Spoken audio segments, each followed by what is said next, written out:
let us get into this. Why did you stop? Because I press you too many times. I'm a professional. I know what I'm doing. No, I don't. Who am I kidding? Let's actually just switch over. Yeah, I am a liar. I'm a terrible liar. Let me just switch over to this for a moment. Hello, hello, hello. My name is Dennis. That's my crime. It's also my punishment. And speaking of punishment, I am going to be dishing some out, most likely tonight, as we play a little game called Call of Cthulhu. This is the very first time I believe anyone in this group has played this game. Am I correct in that? Okay. I played a variation of Call of Cthulhu that was basically the plot of Dino Crisis. Oh, really? What was that? It was essentially just a Dino Crisis scenario set up using the rules of Call of Cthulhu. Cool. A T-Rex bit my arm off. I approve. I approve. This sounds badass. This sounds badass. Okay. You'll have to tell me about that sometime. I like it when people use systems for things that they weren't originally intended for. But yes, this is the first time I have been the keeper of arcane lore. And this is going to be one big massive mess. So I hope you're ready for everything that can go wrong to go wrong. So this is our little Halloween thing. This is just for fun. I try to dress myself up a little for y'all. And no, I think we're just going to get right into it. So let us get on to. I do want to second what was said before. You are a very dapper bringer of pain today. Ah, stop. No, please continue. It's the only way to save your characters. But no. Let us begin. And let me just get over there. Oh, incidentally, one thing I forgot to mention before we begin. All music is going through Sirenscape as well. It's the same system that we used for Vorsal. So again, so many plates spinning, that one I kind of lost track of there. So I apologize if I didn't. You've reminded me. Yes. So some of you did not hear the "Where's my sexy gobble wife?" Sorry, kid. Sorry, Red. I'm a little busy right now. But yes, this is a investigation game where the players are going to be investigating basically it's a little bit of a haunted house scenario, but with a twist. What we're playing today is a heavily edited and adapted version of an adventure known as The Haunting, which I believe has existed as long as the Call of Cthulhu game itself has. Back in, I want to say either 84 or 87 is when this scenario was first written. I, however, have made a few changes, and thanks to the community that Chaosium has created, there are many art assets and handouts that the community has been able to create, including some sound effects and a few other things that I'm going to be using. This is also a somewhat edited and remastered version of the adventure, since as written it takes place in the 1920s. However, I thought that we would try and do something a little bit different, and we would set this in the modern era. So the year is sometime before the Troubles, shall we say. Back in the ancient days, where international travel and meeting up with people was not literally the worst fucking idea ever. Oh my god. Where masks were not an issue. Back in those ancient days. Several of you have been hired by a brand new online company. You were creators and entertainers in various online mediums, influencers as the like. James, would you like to explain who you are and what you do? Yeah, I can certainly try. Name's James. James Wilkinson. You may know me better as Jim Guy. I make great videos about spooky things at 3 a.m. You know, that sort of stuff. And yeah, I've moved to North Amsterdam in New York, trying to make it big. But now I'm mostly streaming on Twitch.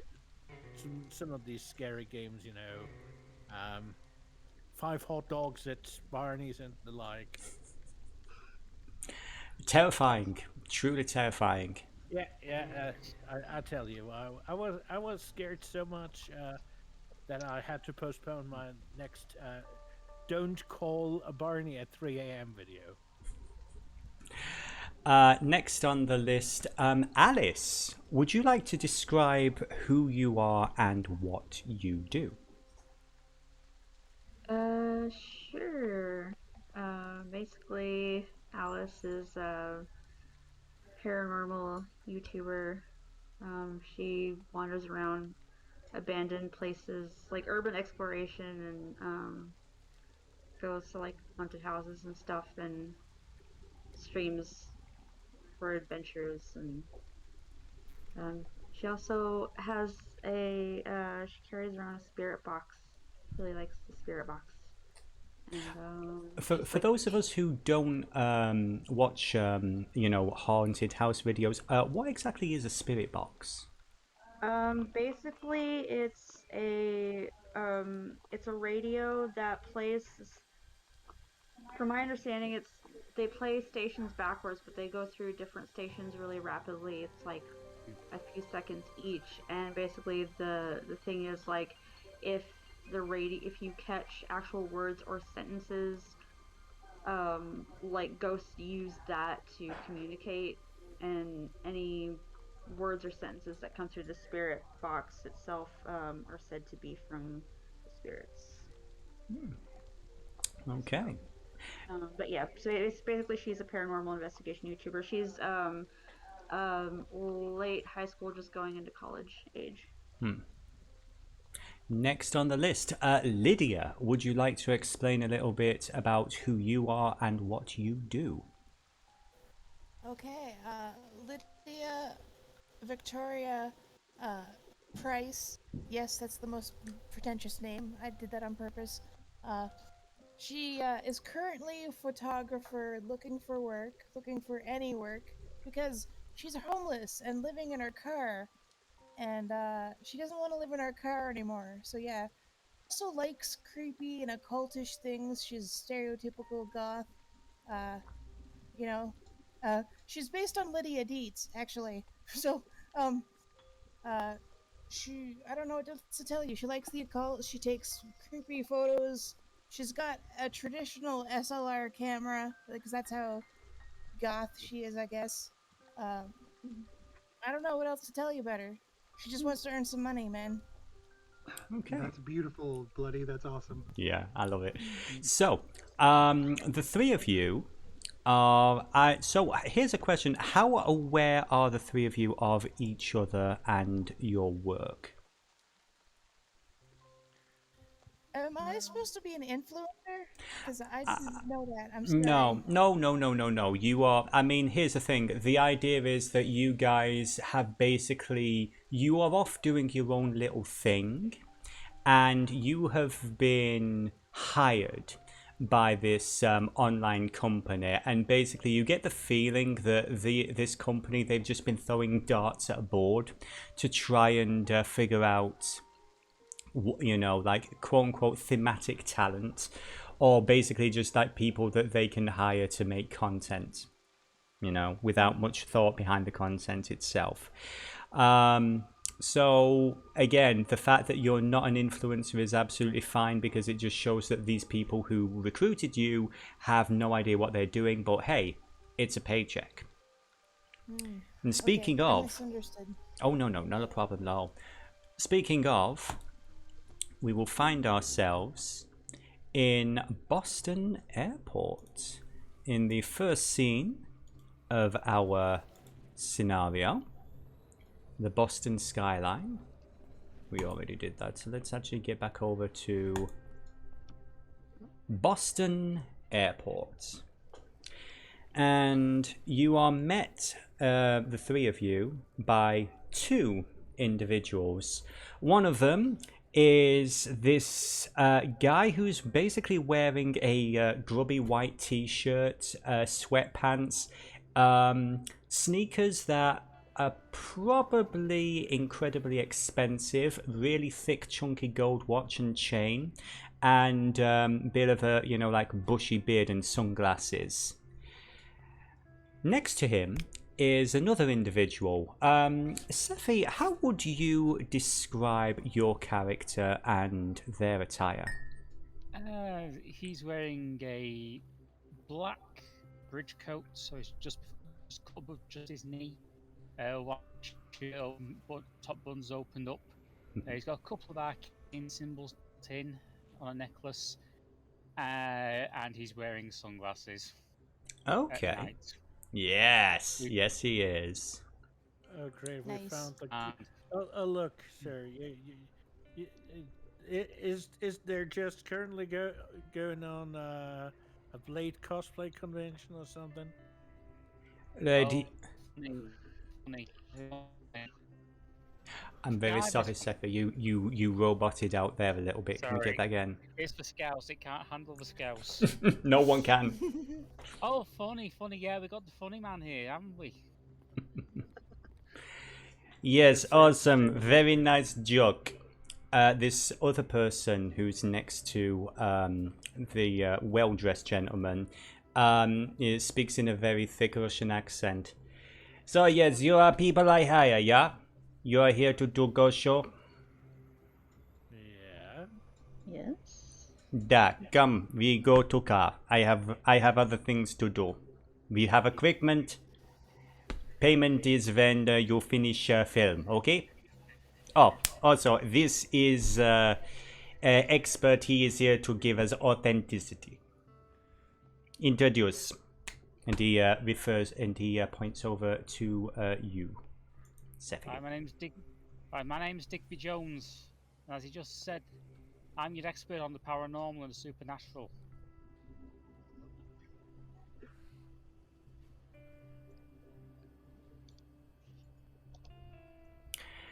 You know it's all fake, right? Look, kid, I spent the last 10 years of my life tooling around England on a crap TV show with a bunch of idiots who pretend to be scared. But I can assure you all this is very real. I would say this. Alice, with your character sheet, would you please give me a... Let me see, what's the best skill for this? I gotta get the food. Oh, okay, okay. We can wait till later. We can wait till later for that. Is a thematic thing. Looks like one of our crew members has moved to the food court. Alice has been on the plane for hours. Yeah, Alice has been on the plane for hours, and she's just like she just rushes off to get something from the canteen. Well, obviously they were on the American equivalent to Ryanair that wanted to charge them a leg for food in flight. Mm-hmm. Exactly that. So yeah, basically the person that you are with introduces to himself to you all as, my name is John Smith. I am completely legitimate American businessman visiting from Canada.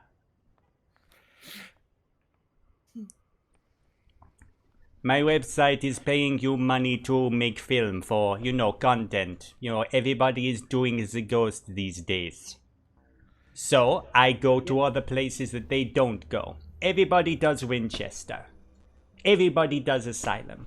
Not me, I'm smart. I go to a place nobody bothers with. Here in Boston, there is this house where lots of people die.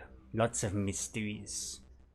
It has been abandoned for nearly 100 years. And so, You take equipment, you film, you make scary, shaky effects, and I make money. We make money.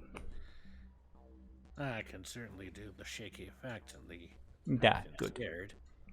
This is good. So, while we wait for little girl to get her food and everything, I will get car ready. Talk amongst yourselves.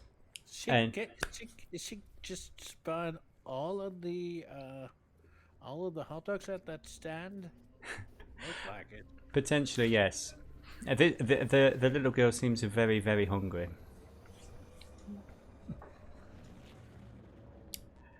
So sorry, sir. I didn't mean to disrespect you. To Digby. So long as you lot don't all decide to run around screaming in the middle of a dark house, I'm fine. I'm getting paid to receive away, so I mean, he wants us to be scared, shirtless. So I think we'll have to do the screaming and running around like idiots. just as long as you don't grab onto me, okay? I had enough of that on the TV. I'll try. Did any of you bring in a Ouija board if it's actually dealing with ghosts? I don't know. That's usually what people go for, right? I mean, usually I go for the apps. I usually go for the spookometer.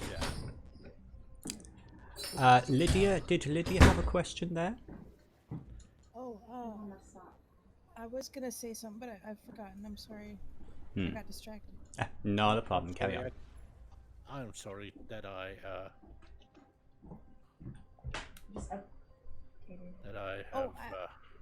yeah. Well, I've just thought of something now. Can I just say something now? Lydia is going to be fidgeting with her camera in the bag. There's some That's the thing. She wants to be prepared to take pictures. I even thought of taking a picture of that guy, but he walked away too fast, so too late. I'll hop in for a second. To be honest, I have the feeling that he doesn't want too much focus on himself. After all, I'm going to take a picture of James. James poses. Okay. Yeah, this is the first roll of the game. Lydia, would you please roll us your... Let's see. It would be your photography skill, and this is in arts and craft, yes? Crafts. No, Yeah. I don't. It's in the first. It's the first skill in art and craft when you mouse over it. Right. Mm-hmm. Okay. And what difficulty? Well, just a regular difficulty. In fact, I would say, James, are you trying to mess it up, or are you trying to make it a good picture? James is actually trying to help her out. After all. Okay, in that case, it's a photo he might use on later for himself. In that case, it's going to be a regular difficulty, but I'm going to give you a bonus dice on this one. So it says, where it says that there's a slider where it has bonus dice, you can just move it up to a +1. And then you may roll. It's probably instantaneous on your part. I'm waiting on my... That was a 2 out of 100. This, disturbingly enough, might be one of the best pictures you have ever taken, Lydia. Awesome. It is badass. Yeah, I want you all... I want you all to imagine Lydia did at the beginning of Beetlejuice, to taking pictures of fucking everything. That's what I'm going for. Yeah.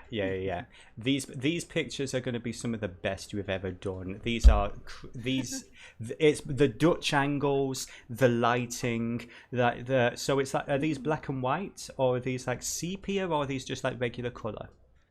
It'll be black and white film. Yeah, no, this is noir and gothic as hell. So this is some Joe Peter Witkin shit. It's really good stuff. So while these guys are doing all this, I would say it's round about at this point, Kathleen, if you wished to join the scenario. Appears like there's a little tour group here in the airport. Oh, that must be the tour group I'm looking for. Hi, everybody. Is this the ghost tour thing? Well, either that or we're all in town for the goth convention. How wonderful. You see before you this woman who is just in her mid to late 30s. She's dressed in what can only be described as business casual. Her hair is done up, her nails are all done. She's got the makeup on, lovely big necklaces, and she looks like she could just go walk straight into an office and do work. But she's got the obvious touristy stuff. She's got a street map shoved in her pocket. She's got the little fanny pack, the little backpack. She's got a little disposable camera that she has like tucked in her pocket. Like, hi. Lydia takes your picture. Oh, just a little moment, dear. Pulls out a little compact, does up her makeup, and then just a little pose. Like, there you go, darling.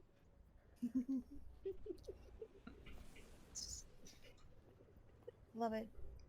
Dennis, what do I have to do to roll deception? Deception. Yes, that's yes. So, a lot of us are very used to playing that other tabletop game that people play, Durgans and Durgans. For this, I would say if you're trying to deceive this individual, Miss Kathleen, I would say this would be a fast talk. She doesn't seem Well, to. He's not really. He's more trying to hide, like a physical tick sort of thing. Really? That would be more disguised, wouldn't it? Probably, yeah. Or sleight of hand. Maybe. I would say perhaps charm might be a better role for this then. If you don't believe in fast talk, Yeah, I'll go with charm. you can try charm. Sure. That is an 87 from 30, so I'm afraid that is a failure. So what exactly does Kathleen notice?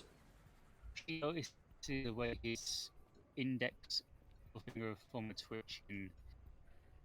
He's basically, he basically sees his right hand, his fingers and thumb are twitching. Okay. Oh, sweetie, I had a stenographer friend who had that little twitch. You need to get yourself away from that keyboard. No, keyboard. Can't have a line in it, can I? I do believe our friend is a robot. Sorry, Seffi, you broke up there. It's for Scouse. He's having difficulty understanding. No. I have to admit, Well, he look, I is a can't. little. He can be a little bit robotic, yeah. Can't exactly light up in here, can I? Oh, I see. Well, we'll be out here soon enough, I believe. We just need to wait for the tour group leader. Yes, speaking of Mr. John Smith, one of the tweets did not send. So eventually John, he shows up again and he looks to... Did you pay already? Did I pay you? I'm confused. Anyway, he just basically... he carries you all out to the front of the airport where you are met with a ridiculously expensive looking vehicle. We are talking in the region of $20,000 to $50,000. I'm just thinking of a stretch SUV, basically. Stretch SUV. You know what? Yeah, just think that, but more tacky. There's with the gold rims, okay. yes, there are gold rims. There is underlighting. It basically looks like one of the more ridiculous looking things that you would get in the Saints Row games. So yeah, no, come on in. I'll take you to where you need to go. So. Oh, that's a lovely service. So, we find ourselves driving through the streets of Boston at night.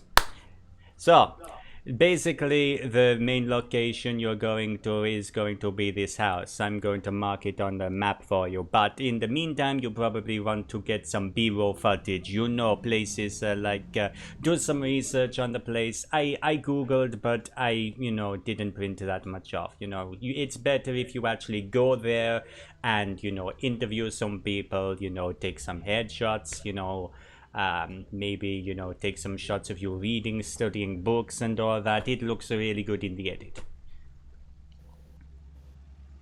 Can I covertly take a picture of this guy? I mean, everyone in the car is gonna hear the click, but I don't want him to know that I'm doing it until it's too late. Can I try? Yes, you can. That would be I would say this is either a stealth or a sleight of hand, whichever you feel more comfortable with.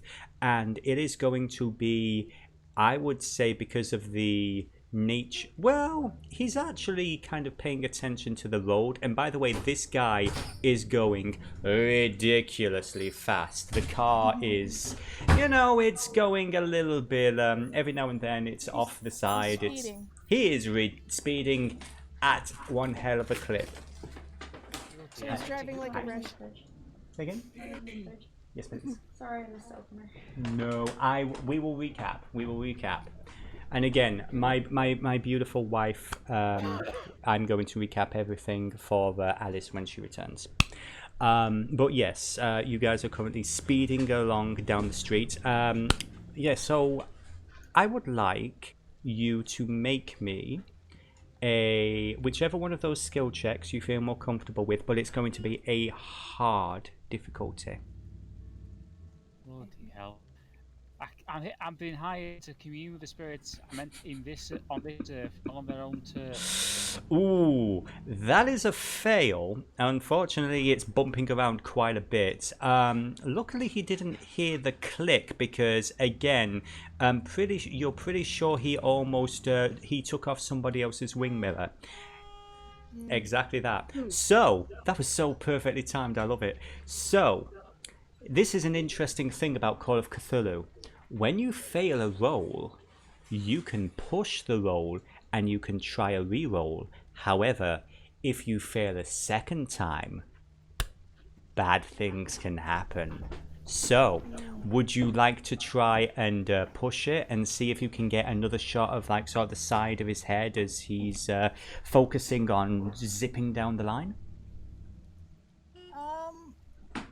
Yeah, Lydia's pretty sure she got a picture of the roof of the limo, so she'd like to try again. Okay, one more roll, so please. Yeah, same again, with hard difficulty. Okay. And if I fail, which I might do, probably, double the fun. Double the fun, yeah. Beautiful. That was a 9. That's very, very well done. Okay. Yeah, you get the feeling that this might be very useful if you ever need to speak to any kind of authorities in the near future in regards to tax returns or anything like that. And again, he is completely oblivious to what you have done. So, well done there.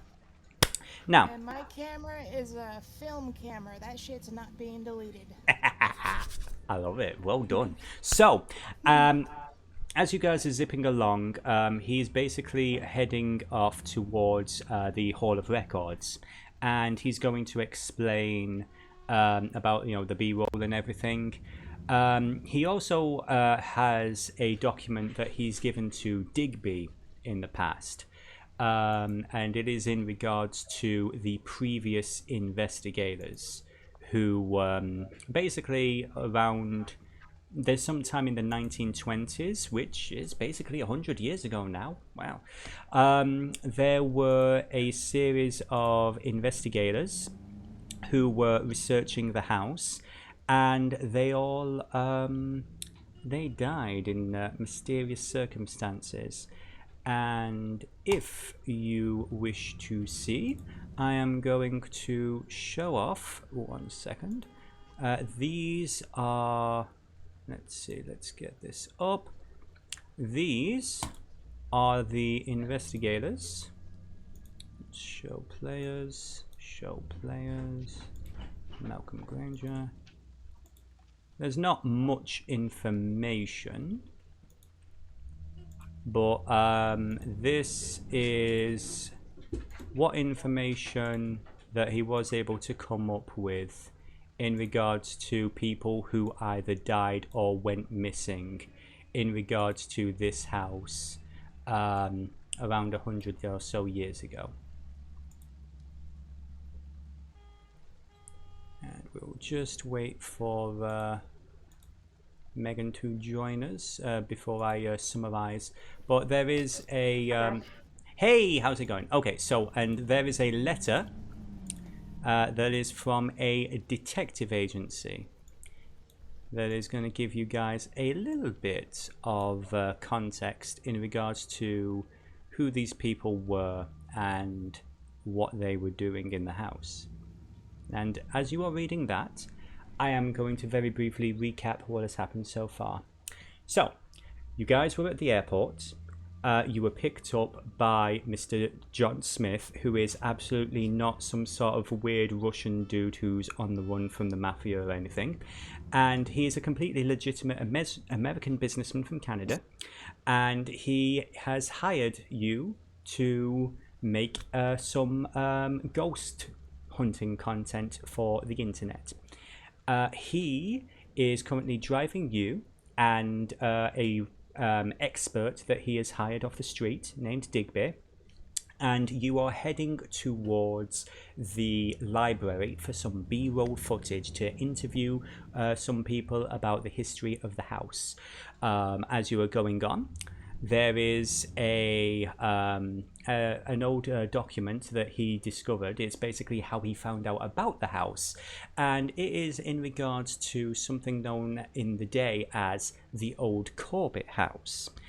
There were a group of people who died or disappeared in mysterious circumstances, and those are basically their headshots and, you know, what little information he discovered about them, which is basically zero.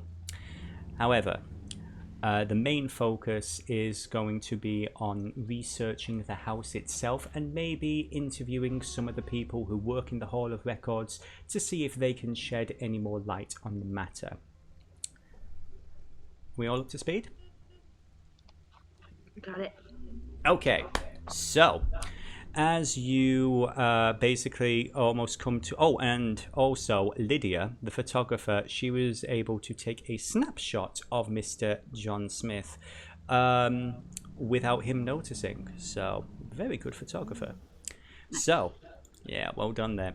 So, you eventually... The car comes to a screeching halt. And we find ourselves, let's see, we find ourselves at our first major location, which is a Hall of Records. Mr. Smith basically lets you all out. Oh, also, I forgot one important thing about our summary. You also have an additional member to your group, Kathleen, who is a secretary who apparently thinks this is some sort of weird ghost tour. And nobody's bothered to correct her. So, that is that. So, you find yourselves at the Hall of Records. It's you know, fairly you know, small, but you know, a busy building despite the evening. Apparently, they open late over here. It's a public building. There are various people milling around, you know, researching, making notes on this, that, and the other. There are several different departments. And you'll have to bear with the keeper for a moment as he reads up, as he just double checks on his notes, because he has many notes. There are several different sections. There's one devoted to old newspaper clippings. There is one devoted to areas of local history. There is one involving the various legal history, ancient police records which are now public domain.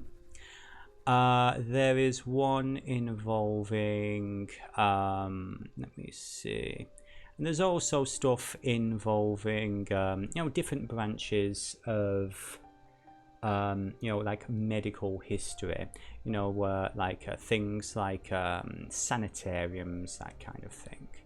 It's the whole, there's basically everything's been branched off into its own genre. It's almost like a library in a way. But this is the Hall of Records. And does the group wish to explore the entire area as one mass, or do you wish to break up into little teams and start researching and recording in specific niches? I would say Digby is kind of waiting outside to have a smoke. Okay. I would say this for... Lydia... Oh, sorry, go ahead. No, it's okay. The only thing I would say is, Digby, you get a sneaking suspicion that because they're filming B-roll, they are going to be there for at least an hour or two. You think that 50% of the filming is going to be out there. But he knows that he's basically accused of being a fraud before, so if he goes in and starts looking at records and something comes through, he knows someone's going to scream, "Oh, you looked up in the records." So he's been in the game long enough to know to avoid looking at anything. Fair enough. One thing... If you're so kind and go over to the Starbucks just around the corner and bring me a Frappuccino, I would greatly appreciate it. All right. To Digby, just ordering him around like a douchebag, because that's my character. My character, everyone. Okay. Don't go crying at me if someone grabs you by the ghoulies. One thing I would say as Digby is leaving, Alice, something we were going to do earlier.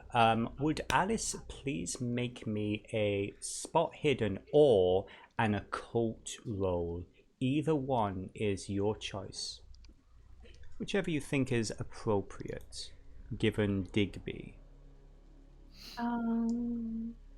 What are my choices again? I'm sorry. Your choices are spot hidden or occult, whichever is higher. Oh, okay. And do I just click on? Do I click on the thing itself, or do I click on the little starburst? You click on the name itself, and this is a regular difficulty.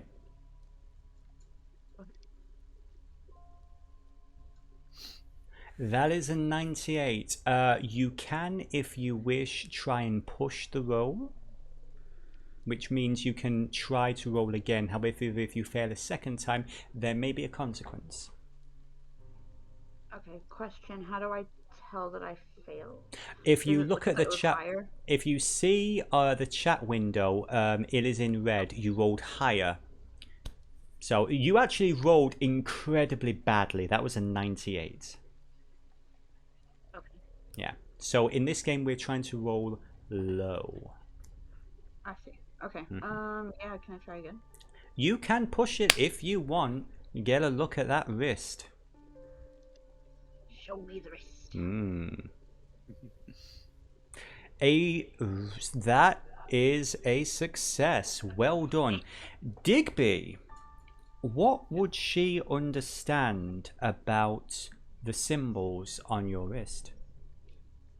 She would probably recognise a few of them are ancient religious symbols, stuff like the Ankh, Star of David, that sort of thing.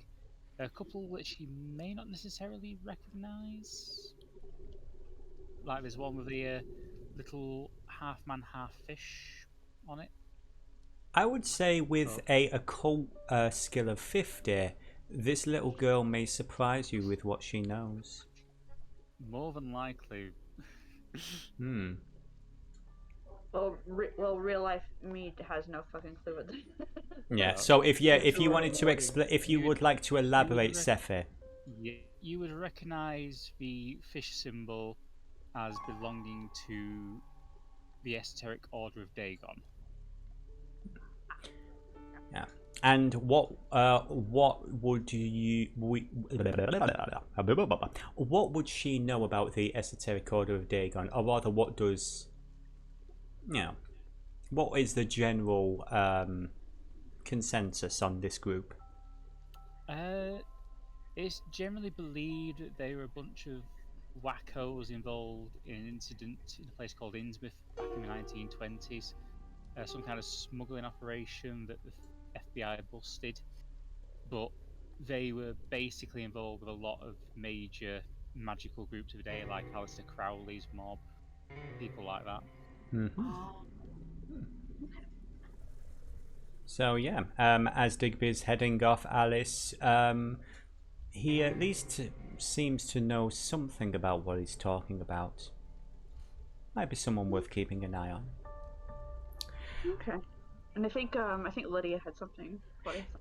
Yeah, so Lydia, you're busy taking photographs of all basically spider webs, Yeah, everything yeah. dark and gothy looking. She's not really focusing on anything. She's just, this looks cool. I'm gonna take a photo of that. Mm-hmm. It's Okay. mindless photography. She's making it look like she's working without actually doing any work. Mm-hmm. Basically, how I mean, I won't just say me, but how most people are at their job. I respect that. Yeah. So, She is a social media influencer. yes. So, so who is going to which section first? What is it you're trying to check out first? Are you going to check out the police records, or are you trying to check out the news clipping section? And who is going where? I'll check out the police reports. Okay, who's going with Alice for the police reports? I'll follow her, just taking mindless pictures all the way. Okay, so that's Alice and Lydia to the police. Who is going to the archives for the Boston Globe? I think I'll be going to the archives. Okay, Kathleen, are you following the young American boy? Sure, why not? Okay. If you want to learn something about American history, it's always a good point to start at the news. Okay then. Honey, where do you think I'm from? Given your accent, I was half assuming that you were from Ireland. Sweetheart! Really? I was gonna say, can I just roll a quick charm for Digby? Absolutely. What are you rolling a charm about?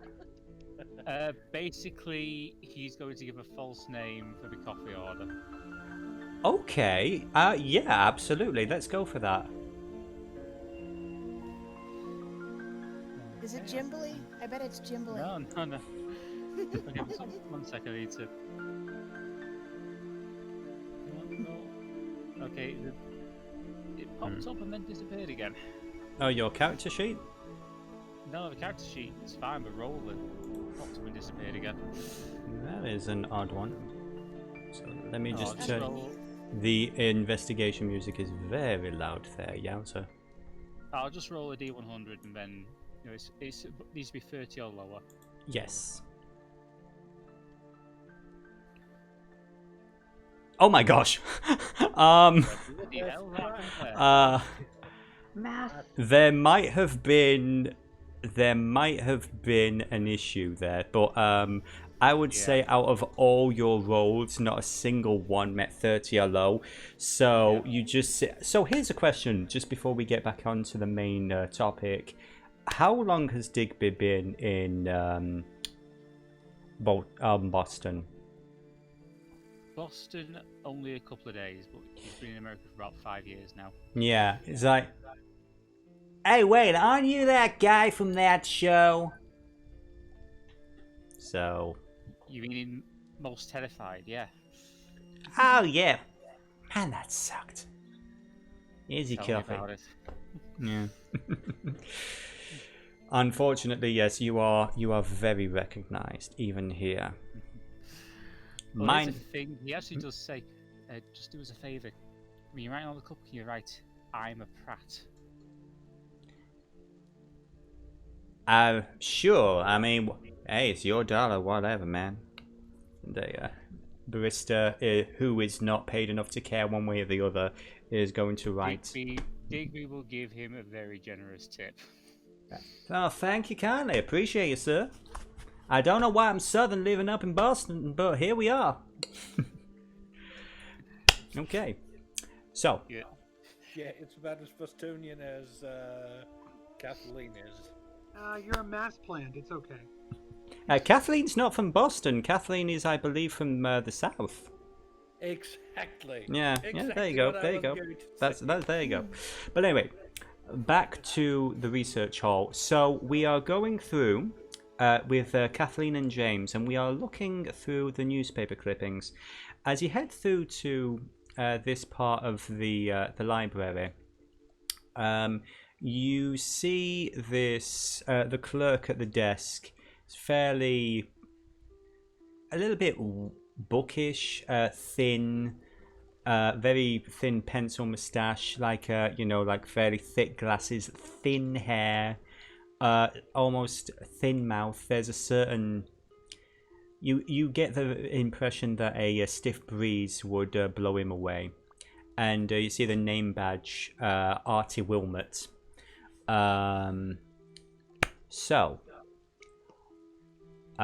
he just sort of like looks up here and says, "Yeah, can I help you?"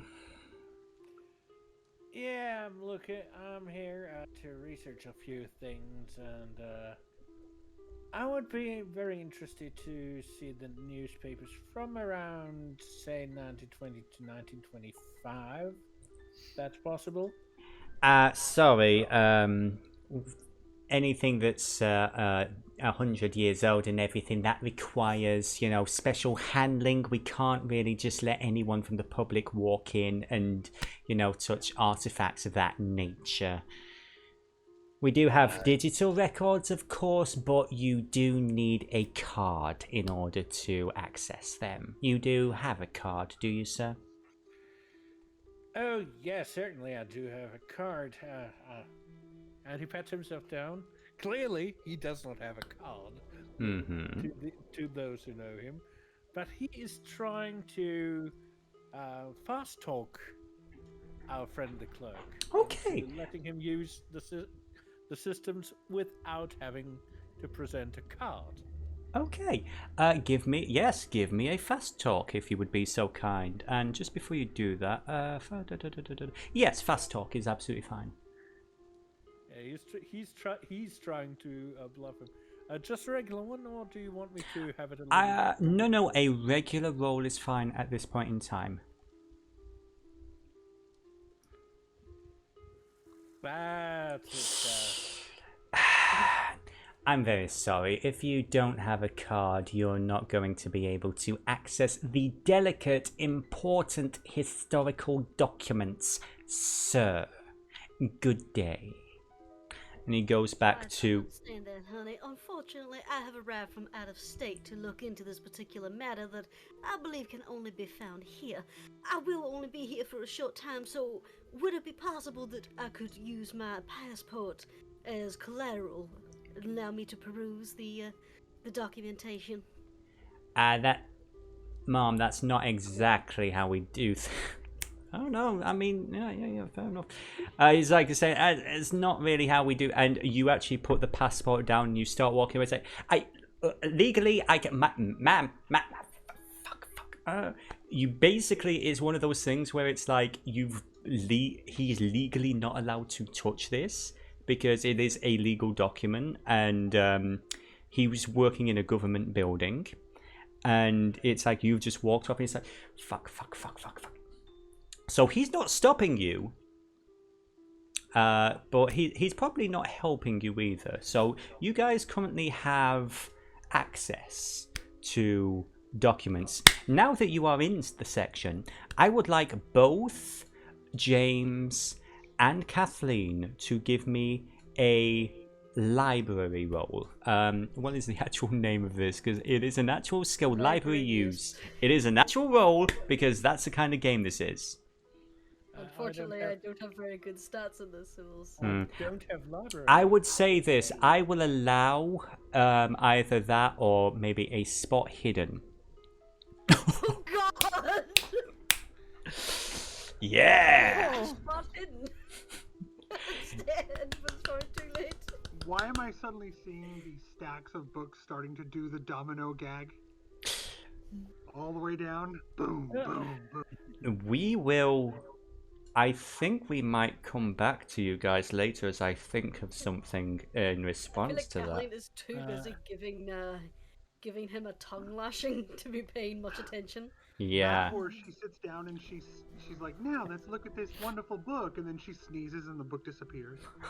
I have a much greater respect for the written word to do that.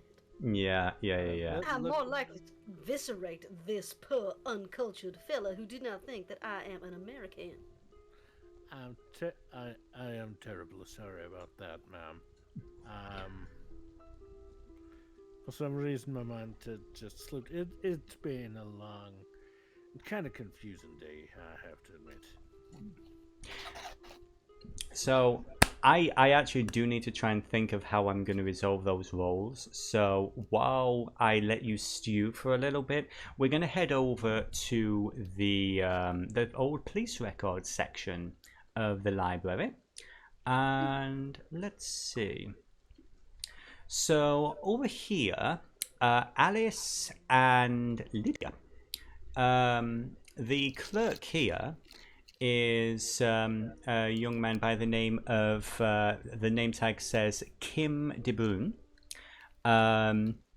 Not the name I came up with, that's the adventure's name there. It's a weird second name, but who am I to judge? He's a fairly, warm, friendly individual, and he asks, as you take his picture, he's like, one sec. He gets out a comb, does his hair and everything, sort of like, gets his little blazer, straightens his tie. It's like, may I get another, please? I'm gonna give him a thumbs up, and I'm gonna take like 5 photos in a row.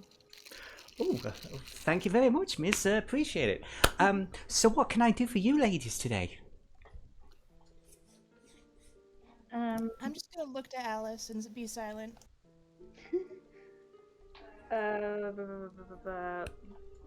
DM. Yes. Keeper, but yes. Keeper, sir. Yes. We're looking for...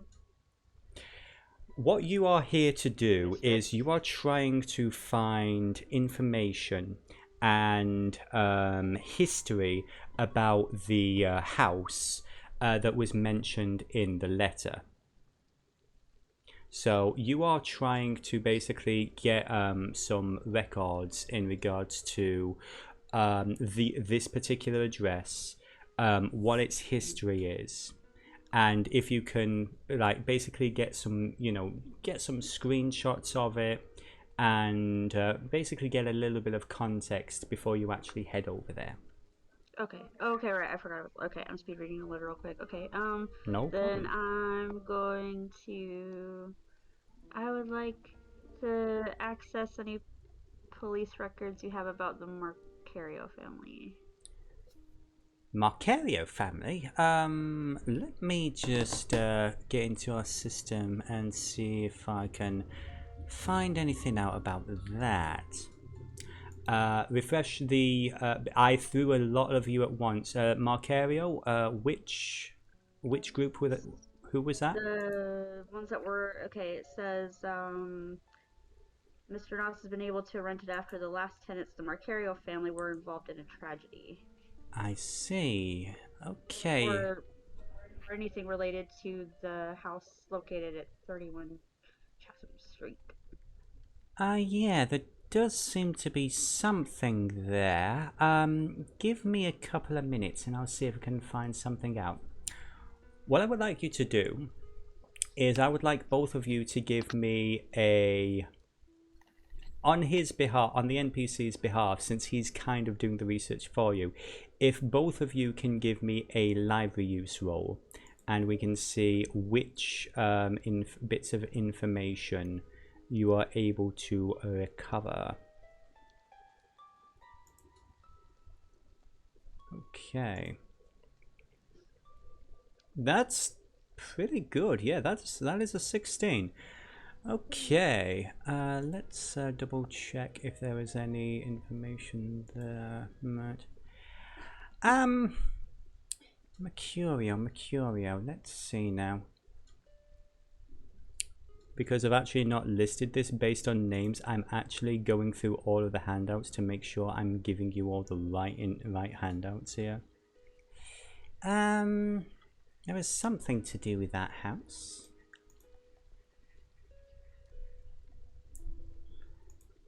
Bear with me. I have so many. Let's see. Ah, this is it. Yes. I see. Keeper of the law, you're gonna have a lot of stuff to go through. Yes, there are many freaking handouts here. Okay, I found the stuff that because again, because I'm going off model, the adventure assumes you're handing out certain things in order, and it's not named them, it numbered them, and that's what was throwing me. But yeah, I got the stuff. So yeah, there's a few things here, and we're going to boop. And let's see, because of the level of your success, you've also shown these two articles here. Why do they get access to the articles that we would see? I'm just kidding.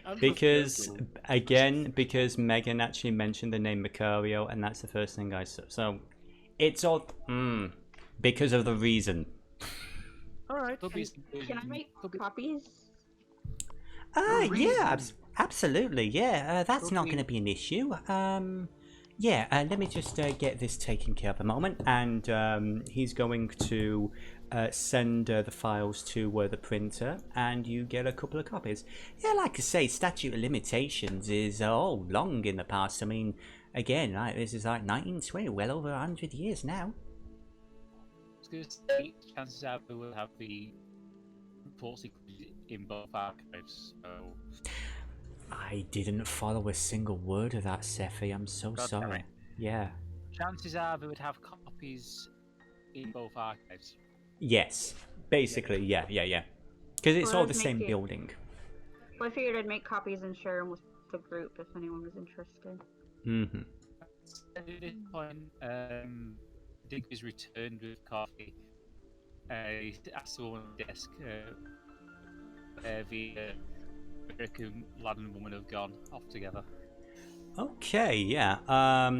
In regards to who you were interacting with, Digby, I would say there was a person. Yeah. So you were the person at the main desk in the main foyer. Very friendly-looking, bubbly lady. Like a. Big chunky black glasses, red lipstick, sort of like red and white spotted dress, big black curly hair. Sort of like a 1940s sort of vibe to her. Her name tag says Ruth Blake. Oh, hello. Yes, I do believe those two individuals went into the clippings room, but it's unfortunately that's very valuable physical artifacts. We can't really allow food or drink inside this. I'm very sorry about that. Oh, it's all right. Leave it here. You see her sort of tilt her head as she's reading the side of the cup. Okay. Was there something I could do for you? Yeah, out of interest, got any information on Innsmouth? Town Innsmouth? just off the coast. Yeah, it's a little town just off the coast, from what I've been told. It's a bit of a ways away, but sure. Let me just see what I can do. Would you please give me a... Well, first of all, since this is not quite in her purview, would you please give me a charm roll? I would say a bonus die, because you are being charming, are you not? Yeah, he's being charming, and again, it's not bringing up the roller for me for some reason. Okay, so just to confirm, let's look at your character sheet. You do. So here's the thing: the pop-up. If you've got your window popped out, the roller is going to be underneath.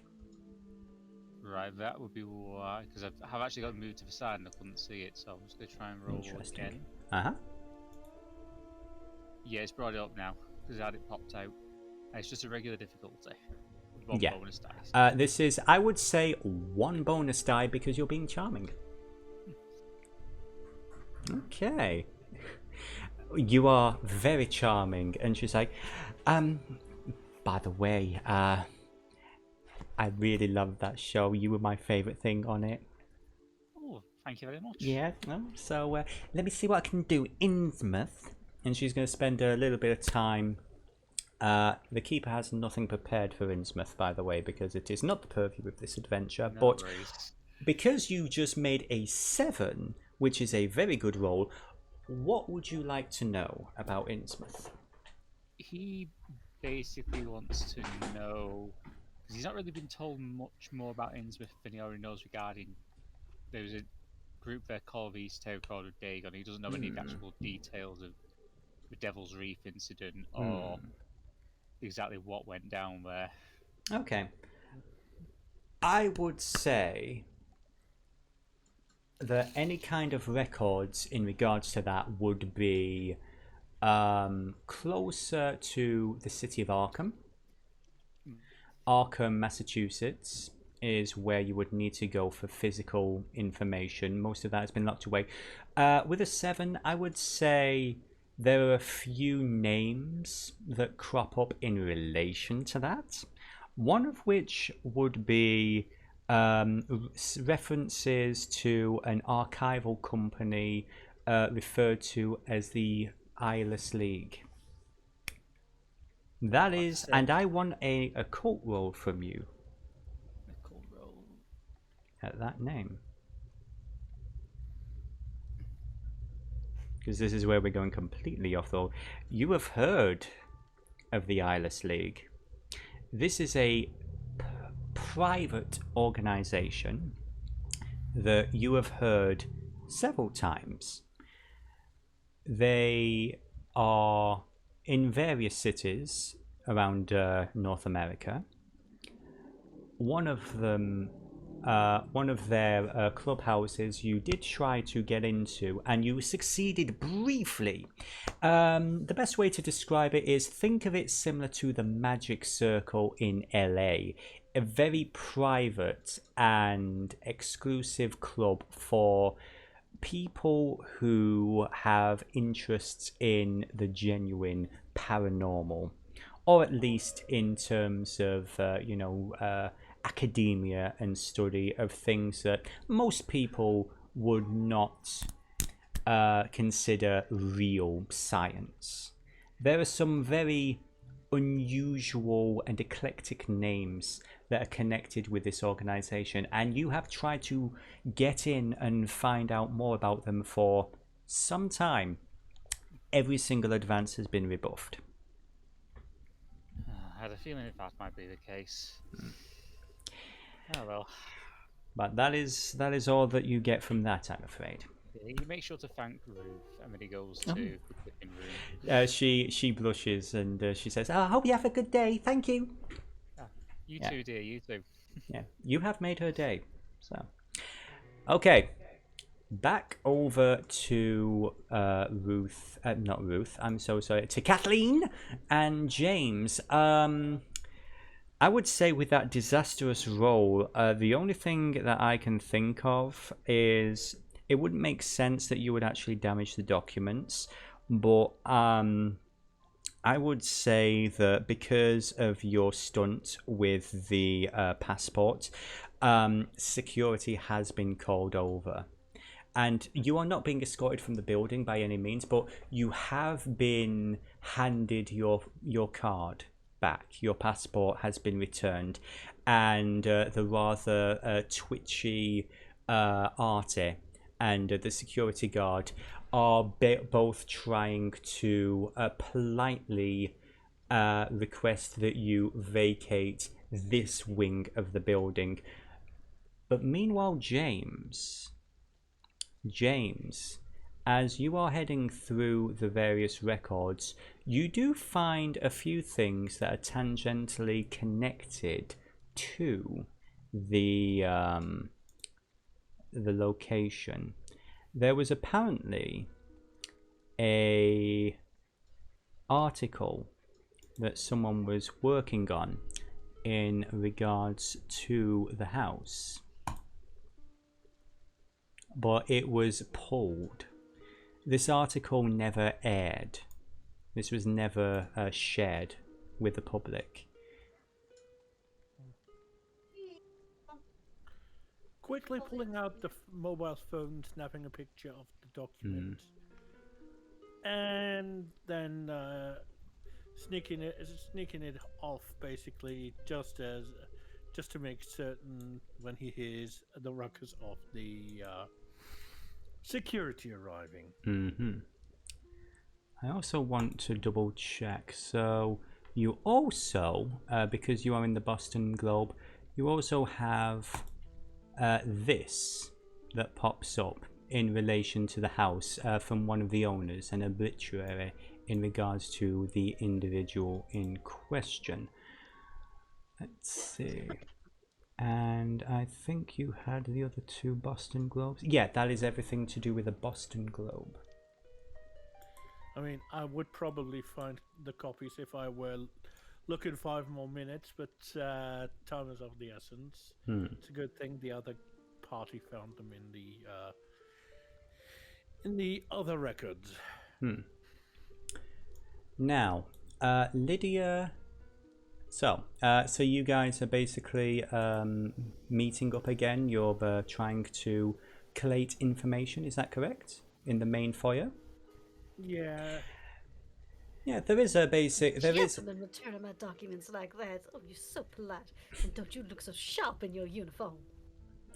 Well, thank you, ma'am. Appreciate you. And I do apologize, but we are not able to, accept that as a legitimate ID. These are very valuable documents, as a professional like you would understand, I'm sure.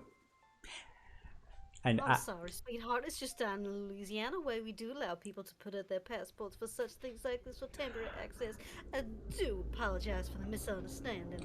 That is quite alright, ma'am. The security guard, by the way, I'm just gonna say, is like a fairly elderly gentleman. You know, it's like basically like imagine. You know what? Let's just say it's Stan Lee, but with this really big handlebar mustache and really thick glasses, and he's just like, escorting you out on like one arm, really polite, like old school politeness. Yeah, I know. Unfortunately, up here in the north. Take his arm and play along with it. Like, yeah. She's basically distracting them while he does his shenanigans. Exactly that, and you just see like the clerk just like really like miserable little shit, focused on this instead of what James has been studying. I hear there's a fabulous mustache. You must tell me how you care for it. Oh wow, thank you, ma'am. And he goes on for a good minute or two about mustache care. But he's a fairly nice, sweet, charming fella, but eventually, a little time passes, and you're all able to reconvene in the, I would say, like in a public reading room. It's not deathly silent, but you're able to at least, talk in a reasonable tone of voice and share the various documents that you have recovered so far. So, I have a question, hello. Lore Master. Yes. Lydia would have been absent-mindedly taking photos. She would not have been looking for any information because she doesn't care. Because I don't care. That's how valid. that works. Yeah, that's valid. That's valid. Would she have accidentally taken photographs of, like, caught in the background or caught, in the image of relevant information that would be useful later? Honestly, in regards to this, in regards to the whole gaining information for a specific investigation, give me, I would say we're going to try a luck roll. So, this is something I believe that only I can do because the luck skill does not actually appear on your character sheet. Dennis, Yes, sir. question. Can you see whispers now, or are you still having difficulty with that? I think I could always see whispers. I can't actually make whispers. That was the concern. Right. That was the concern. Okay. Fair enough. But Lydia, I'm going to have you roll luck. If you would like to push that button for me, that's appeared in the chat window.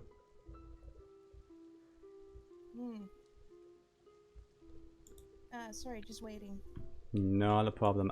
Yeah, I think it should be on the in the main chat window rather than a pop-up. There should be the word look and then a button that says roll. I don't see it. Sorry. Oh, okay. It's.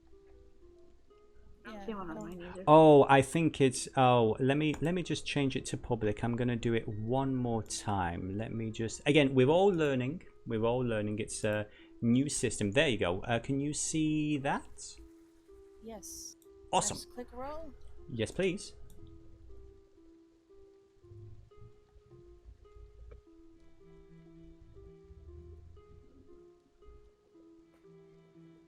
I got a weird message,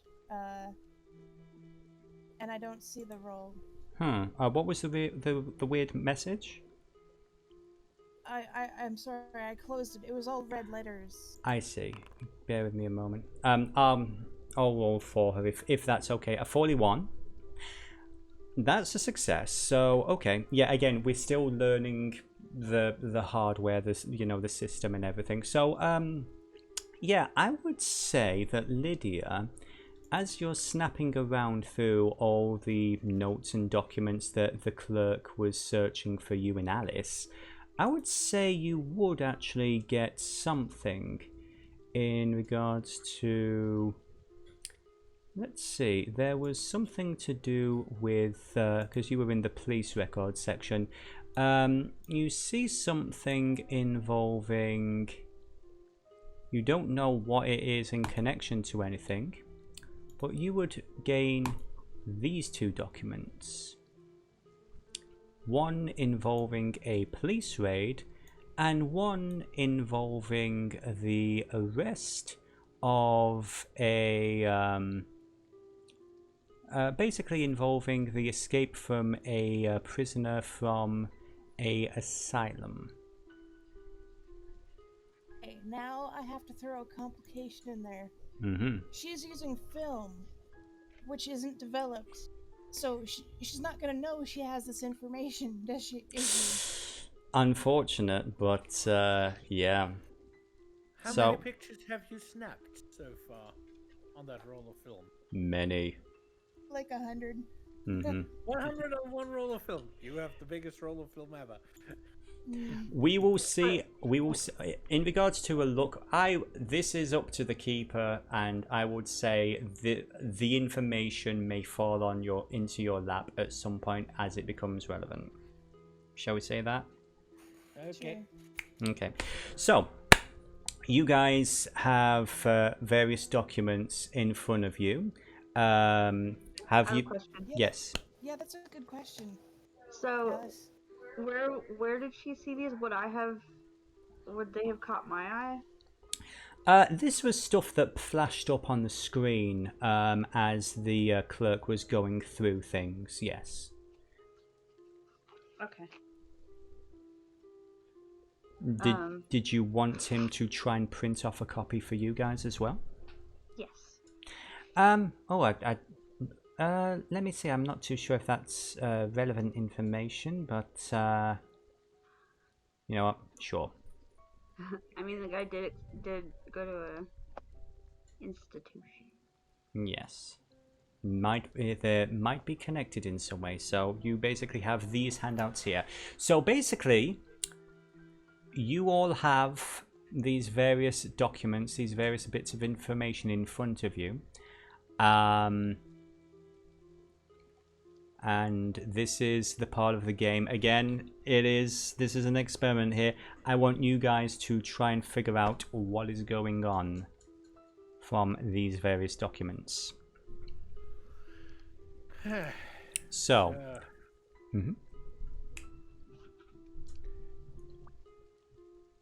Well, I have another question. Is there a way I Yeah. can access all of these in?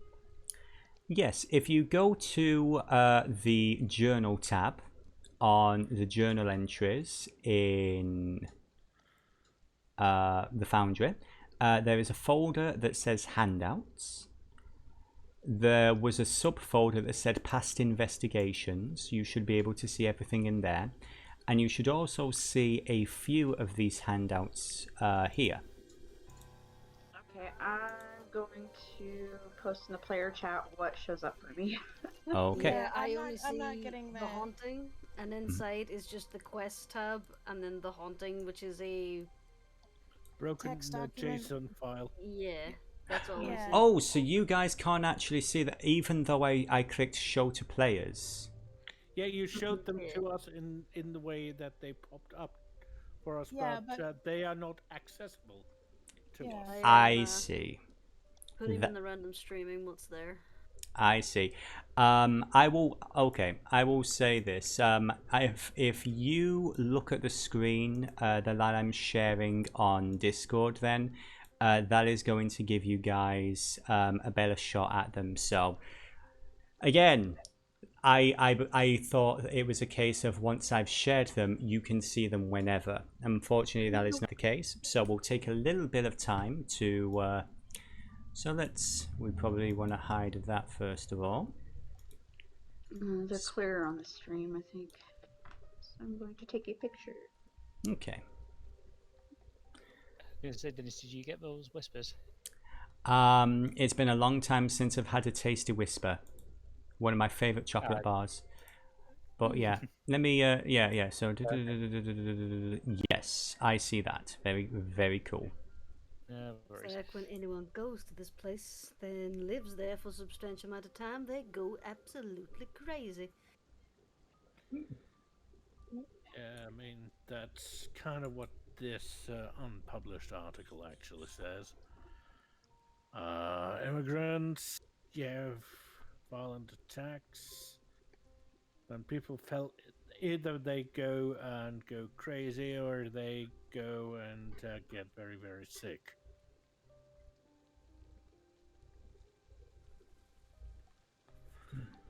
From what I can tell. And they want us to believe there was a ghost cause on this. Oh, it's probably some chemical leak or something under that place.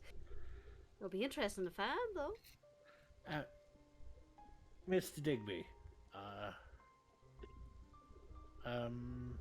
as you're an expert in the paranormal, and seemingly this seems to have begun fairly early. A two-story house in 31 Chatham. I mean, in 1880. After No dates. No dates.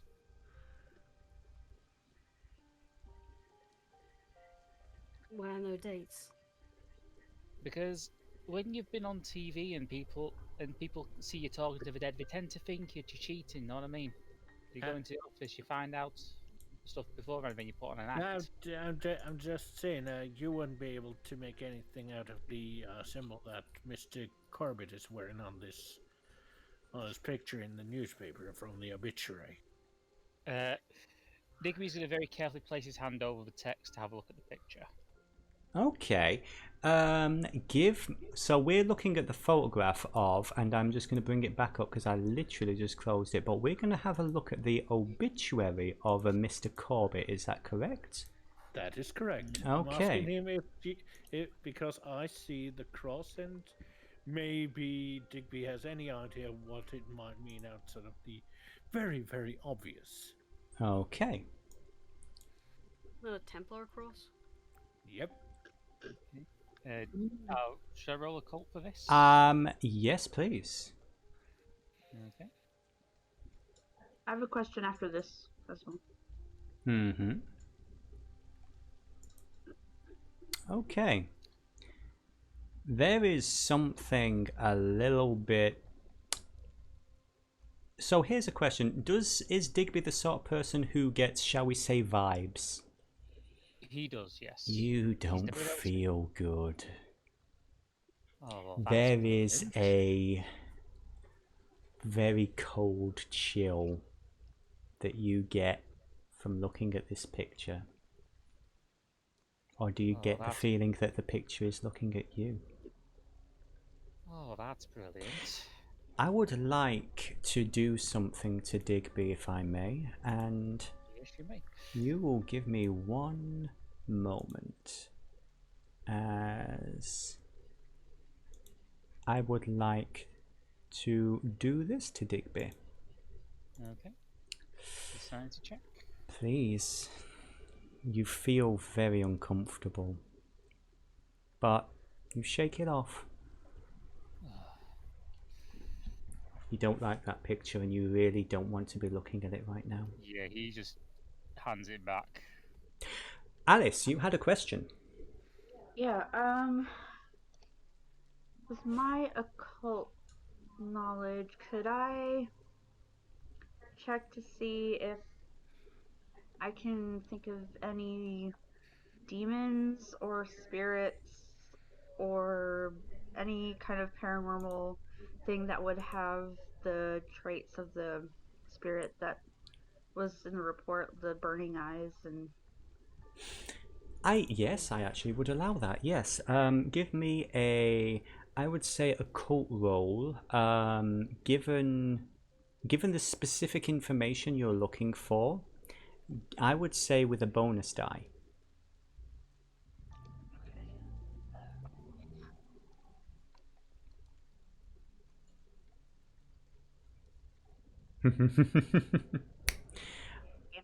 Please give me a moment, everybody. I need to whisper something in my wife's ear. I have a question for anyone who's listening and knows. How do I open my character sheet? Because my token isn't on the page and I can't double click it. If you go to the chat window, you go to the second symbol on the right that looks like 3 people.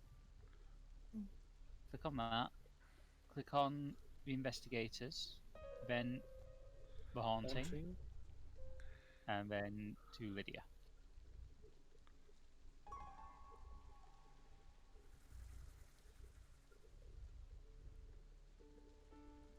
Okay, there we go. Thank you. No worries. Oh, incidentally, your coffee's waiting for you at the desk. Thank you.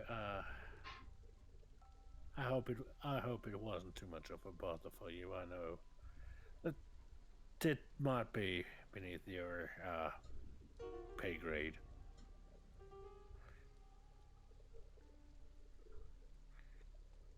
I'd say Digby's still kind of trying to avoid looking at the photo. James has actually put it away, so Digby doesn't have to look at it.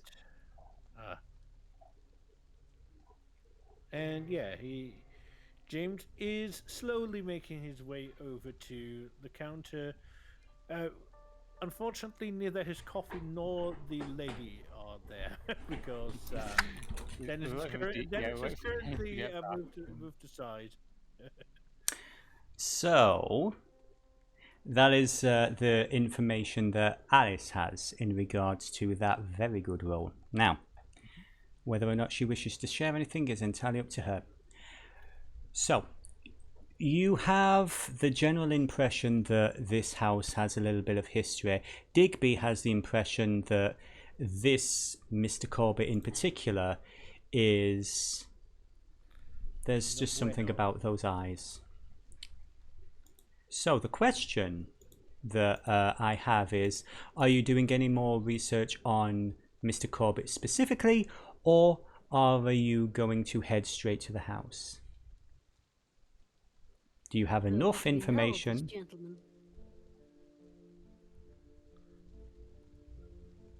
I'm so sorry. Say again? I'm saying, what else do we know about this gentleman? Oh, if I'm correct, he was the person who built this house, wasn't he? Let me just bring that back up. Or was he the first occupier? You believe he was the first occupier, at least, yes. Digby is going to try and think of any protective measures that he could take.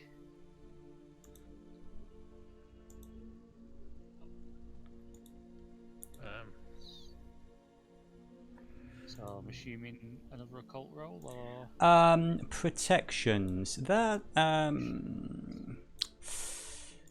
I would say that that's something that we can that Digby can. Yeah. Give me an occult roll. Does he have any obsidian?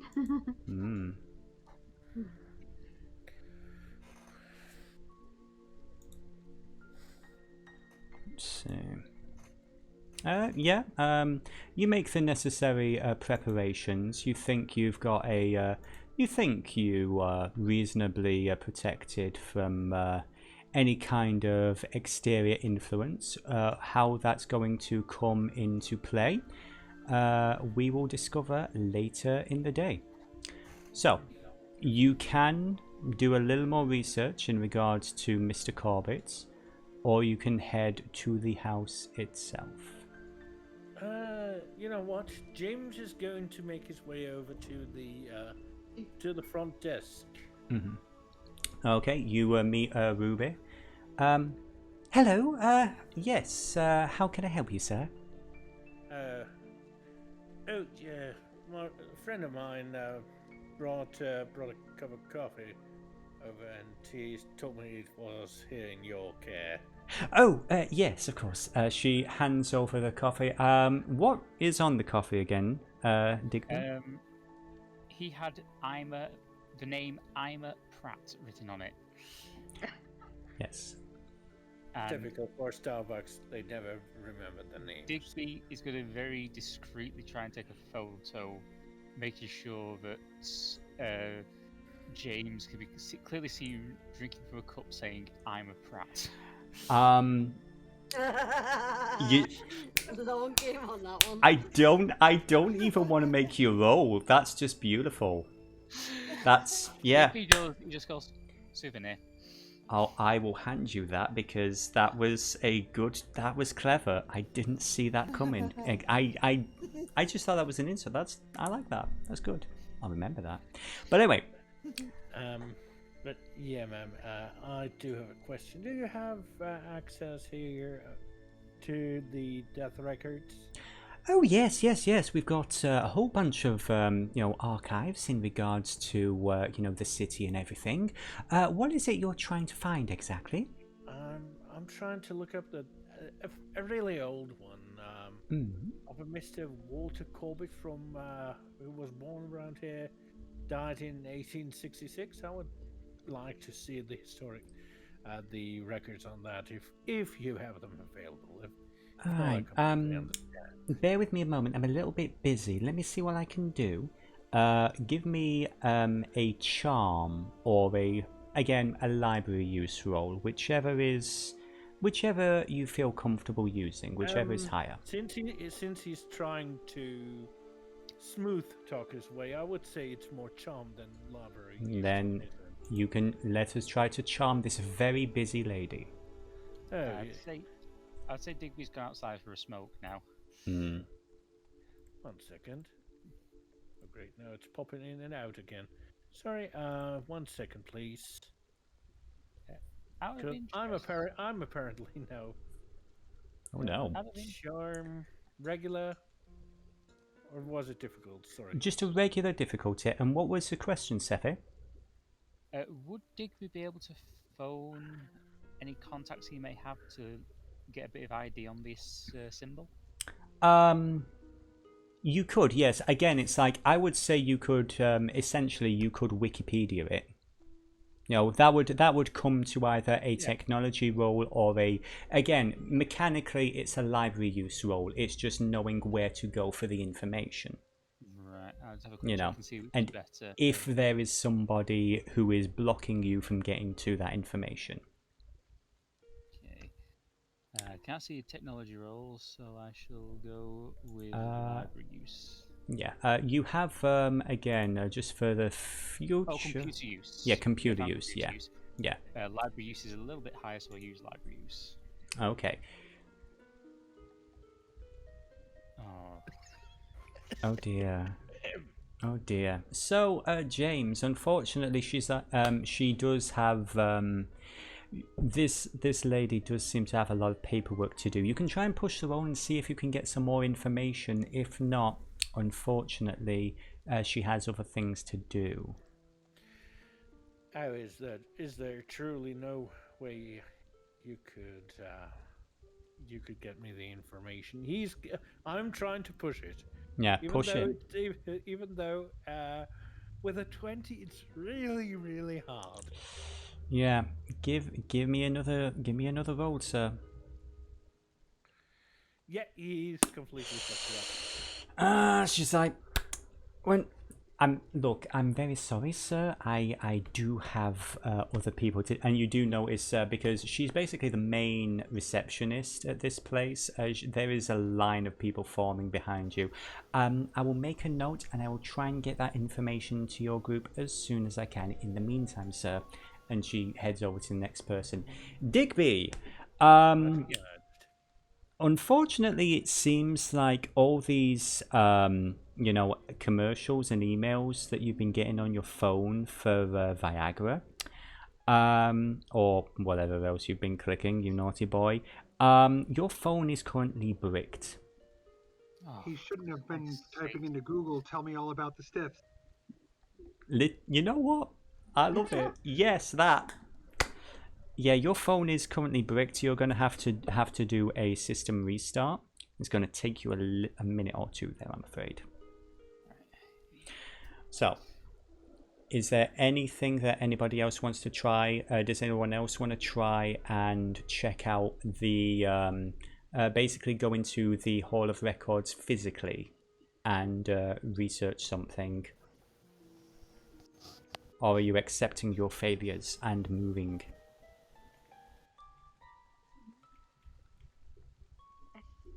I can't think of anything else. Because you guys I don't think of anything useful I could do other than try to take pictures. Yeah, because basically, you guys have locked onto this individual, this Mr. Corbett, but James went straight to the desk to see if she could basically look through the files digitally. The only other option is going into the back end and looking for something physically, trying to figure out where that would be. Those are the only options in regards to. Sorry. So when it says he was interred on the property, does that mean he was buried there? Yep. That's the theory. Unless, of course, someone with the power of attorney was able to stop it, I'm fairly certain he would be buried on his own property. Okay. Recipe for disaster. Yeah. So, if no one has any complaints, I would say. Well, James is coming back to the group, seeing Digby fiddle with his phone. He's outside. Oh, he's out. Yeah, that's your problem. You step outside with a mobile phone. They get wet, they break. Digby's gonna try and have another go for looking at this symbol. Insurance doesn't cover water damage. Okay. Yeah, that's what you get for having a knife. So you want to try and push it, Digby? You can't get worse. Well, you can get worse than 98, but let's see if you can. Come on, lucky dice. Oh, you son of a... At least it's not completely bricked. So the phone is working. All of your data is missing. The various bookmarks for, because again you can't really Google. You basically you have a general idea of places that you can go online. You know, certain search engines. However, at the moment you can't quite recall the details because all the links that you have bookmarked over the past couple of years that you've had your phone are wiped. Piece of Android shite. Mm-hmm. He just lights up at that point. Mm. Well, I'm just saying I could probably. Who knows, bloody? Who knows? At this point, well, I could. The friendly lady at the front desk will be looking into Mr. Corbett and trying to get the death record. But I mean, if you all think it's of the utmost importance, we should get. One of us needs to go into the back and try to see the paper records. Or I'm fairly certain they have them on microfilm or something. This is the keeper talking now. I would say because of the rate in which the time is moving on. Unfortunately, you would not get the information in time for what you guys would need. Oh no, you okay there? So, yeah. Unfortunately, we are moving over to the next location. Not a problem at all. Yeah, apologies. So, we are going to find ourselves. So you guys are heading down the various streets of Boston. Let me get the scene back over here in the rain. I had a whole thing planned, but it's okay. Timing.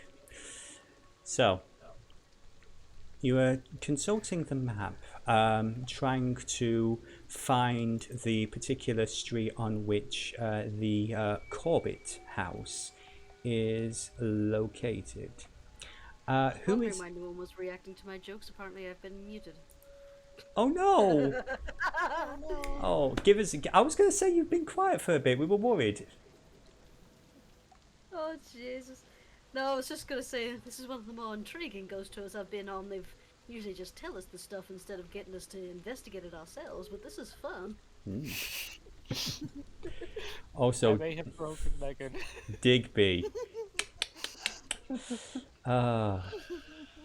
Delightful, delightful. Yes, incidentally, I suppose, nearly 2 hours in, it's a good time to let people know that this is an adult stream with adults playing. You have been warned. Now. Yes, adult game with adult players and childlike senses of humor. Indeed. So. I mean, what's wrong with having a childlike sense of humor, then? To be fair, I'm just over here trimming my pussy. To be, let's face it, there are probably worse Cthulhu-centric pop. For those who have never been on a Dyson Dolt stream, would you please give them a little context for that, Nicola? My elderly 18-year-old cat can no longer properly groom her her back and hind legs, so she has fur mats, and I'm just gently cutting those off for her. Thank you. The keeper will make a note of that. So. Become important later. Yes. God, it looks like she's a hole in her spine now. I'm sorry to say. Have you been digging too far? Clawing too much just... at your cats. No, they if I don't cut them, they'll start to pull and hurt her and cause skin infections. But unfortunately, I have to take a chunk out of her fur, so it looks like there's now a hole in the cat. Take an electric razor and write interesting sentences into it. So, That Think of a would be cat as terrible. a hell. moving on from the hole in the Continue on. pussy, we are going to. We are going. Filth. A lot of you, you're pure filth. You made the worst joke. I know. Anyway, you find yourselves. I would say this: you're walking the streets. I would like you guys to give me a. Who is leading the charge here, trying to locate the house in particular? Lydia's gonna be lagging at the very end, trying to change the film in her camera and not get wet. Mm-hmm. Hang on a minute. Kathleen, haven't you? Okay. Well, Broke whoever. up there, but I'm going to assume Yeah. he's referencing the fact that I had a street map of Boston. Mm-hmm. He is. Okay. Give me either a spot hidden or let me just again because I'm trying to remind myself of all the skills, all the things. I think that the best skill for this is going to be either survival or because I don't think... No, there is a navigate skill. Yes, navigate. It is in the middle column near the bottom. So if you would give me a navigate skill with a bonus die, because, I mean, you are using a map. +1, right? That is correct.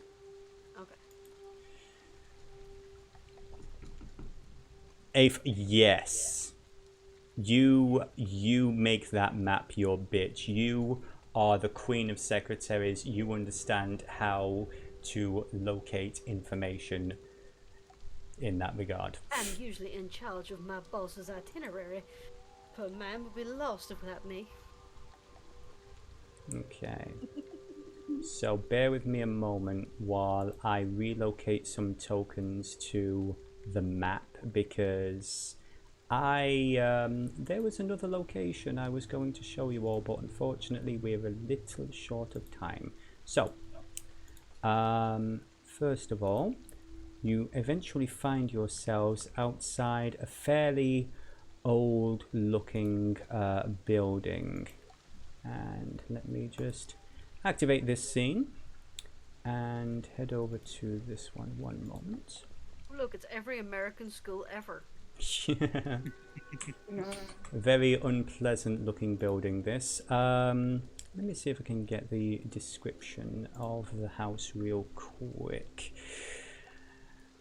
The neighborhood itself is fairly old for the most part, you know, cobble streets, a little bit wet, a little bit you know, twisting streets, but for the most part it's still occupied. This house, however, at the end of the street is anything but. The red brick buildings overshadowed by all the more taller, newer office buildings on either side. The front of the house faces the street. Around the rear it looks to be overgrown, covered with you know, plants, some half collapsed arbor and a shed from long ago just rotted away. As you look around the house, it's kind of impressive in a way how it seems to withdraw into the shadows cast by the other buildings. How the blank curtained windows hide all understanding of what lies within. It's almost like the house is squatting in the corner of the street, sulking and not wanting to be approached. So, who's going to go up first and say hello? Looking left, looking right. James is taking the first step onto the property, making his way up the stairs. The stairs to the front door, and looking for a door knocker or basically being or ring a button, and then knocks on the door. Okay. Coco, it's been another one of those days, and you keep losing time. You're not too sure what time it is now, but you hear a knock coming from the front door of the building that you are currently in. It's not my door, but how should I answer it? I mean, yeah, why not? A little company would make this better, a little better. Okay then. So, she goes over to the door. She hesitates at the knob. Making new friends is always a good idea. And then she opens the door and kind of steps back, looking like a little bit like flinchy, like she's worried she's going to get someone like rushing through and in.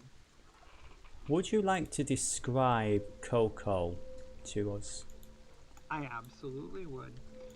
She is a... Now, I do have to ask you one thing that I didn't understand from something you said that I've been meaning to. Yes.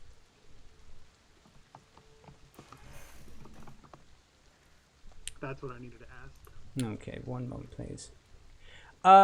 It is entirely up to you. I would say the second option, but it is again. This is your character. This is entirely your party, as they say. Good. You see a woman in a smart outfit for casual going out. Where you dressed, knee skirt, blousy top, coat, tan coat. She's a blonde young woman, about 24. Her hair is very slicked back, like it looks like she's used a ton of product. She's skinny and a little bit. Her makeup is still on, but it looks a little off, like she's like a little off center, like she was putting it on almost like with her eyes closed. And she says, "Well, fancy meeting you here. Hi." James blinks. To what do I owe the pleasure? As it were. Are you the host of this particular stop on this tour? There's a tour? No, Oh, I what? see. You're not allowed to break character. Okay, this is gonna be great. Gonna say, Yeah. can we make a quick psychological evaluation with Coco? I think that's a reasonable question. Yes, you can.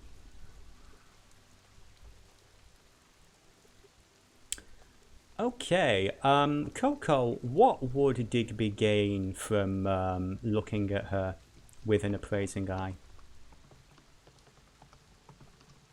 I'm going to ask one more question real quick, just because I'm just trying to get into the scene. That is correct. Coco seems to be functioning on a strange kind of autopilot where a part of her feels like she's there correctly, but the majority of her is not really sure what she's doing or why she's there. She's just kind of acting on autopilot right now. Lydia's just gonna nod politely in your direction. Hey, well, you got a whole group here. Boy, I wasn't expecting. What was I expecting? How long have you been in this house? Let's see. Well, that's rude. She lives here, obviously. I Lydia don't. said that for real. Yeah, actually, I don't, kid. But I live somewhere. And she goes, and is there a window she can look out of? Yeah, as you see from there's basically the way that the front door is set up, there's like these two glass-like panels. However, it is all taped up and boarded. It's kind of gray out. I sort of lost track of time. Come in. It's raining. Get it. Come inside, all of you. Dry off. I'll be. Yeah, it's warmer in here. It's quieter. Lydia's gonna step in and immediately pull out her camera again and approach Coco and ask, "Ma'am, may I take your photo?" Oh, but sure. But you don't have to call me ma'am. My name's Coco Holloway.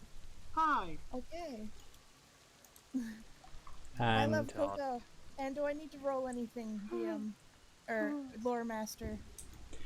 so what is it that you are rolling about, Bloody? Oh, I just want to take a picture of Coco. Do I need to roll anything, or can I just go ahead and do that? Since she's not resisting, it is fairly dark in here, aside from the one flickering light that she's just stuck on. Please roll me a just give me a photography again, just a straight one this time. Okay. It's not that she's unwilling to have a photograph taken.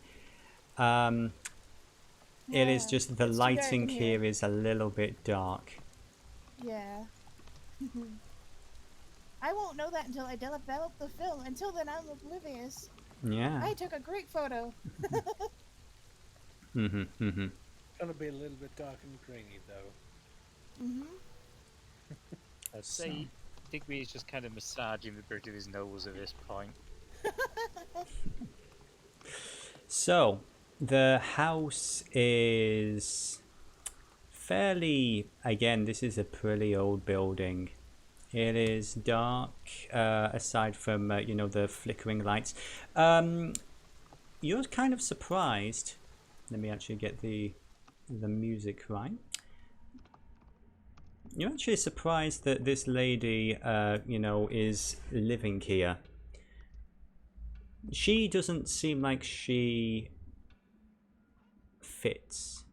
And D, yes, you may mention it. It is just this is me just stepping out from behind the scenes for a moment as the keeper to explain.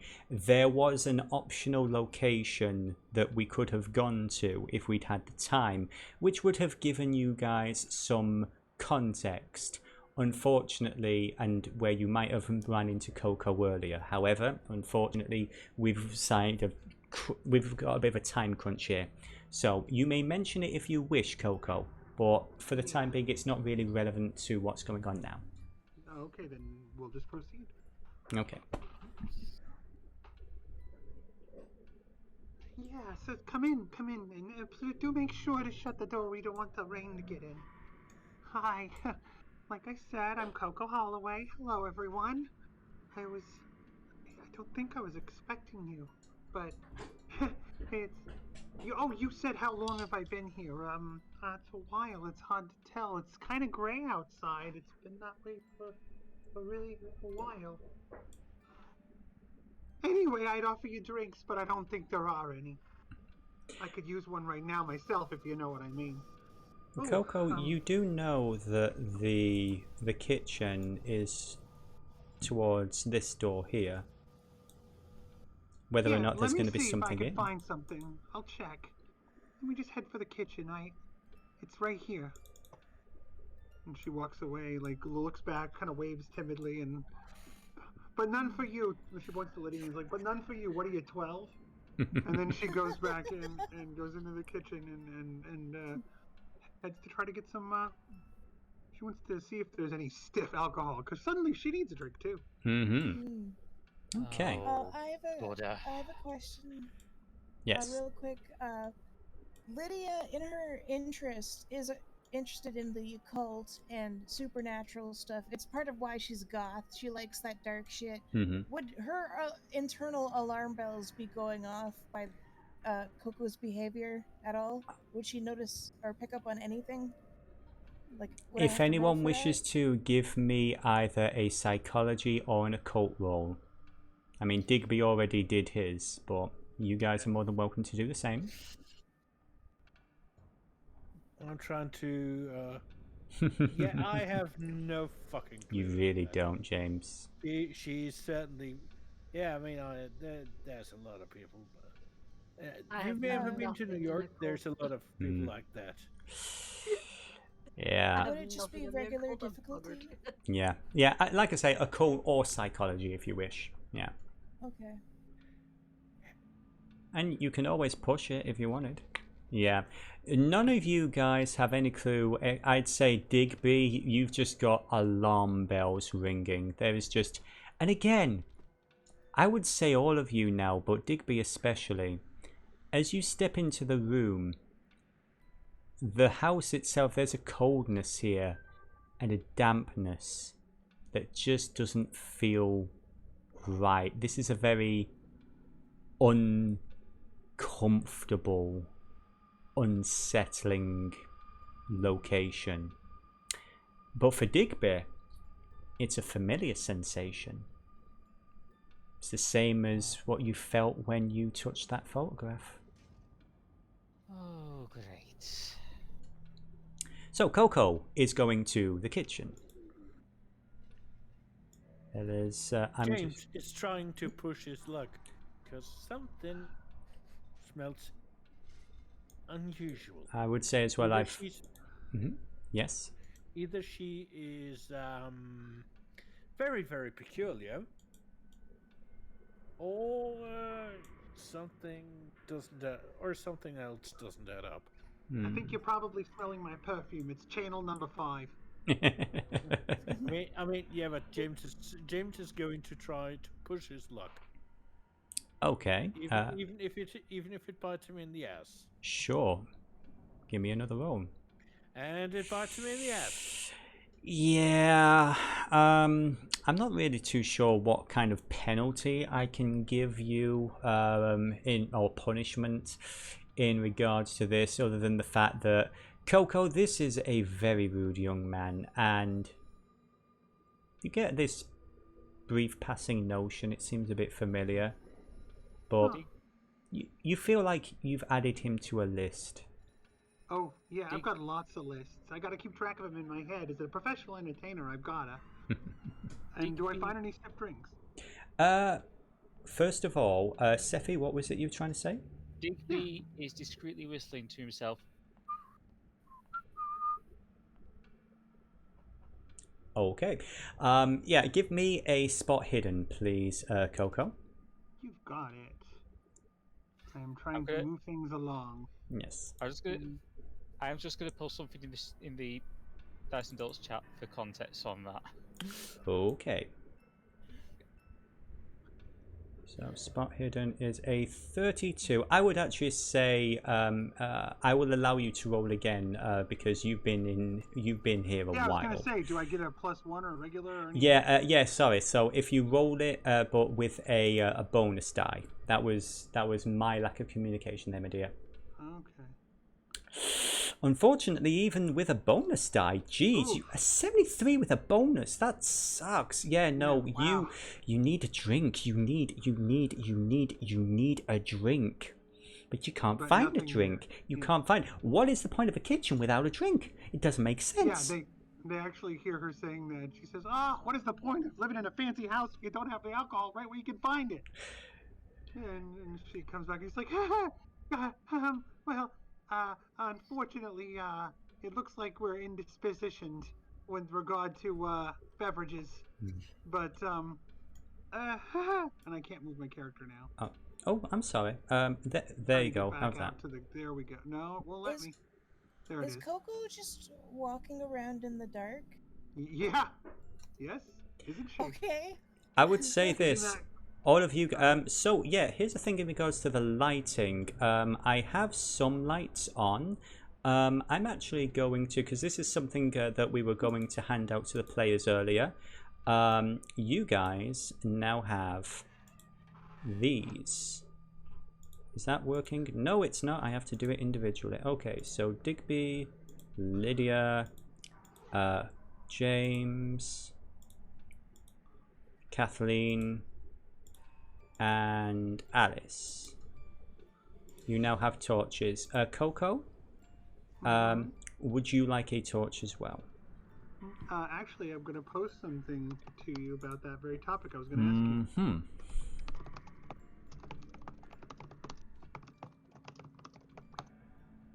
Wouldn't you say that's accurate? I think that's fair.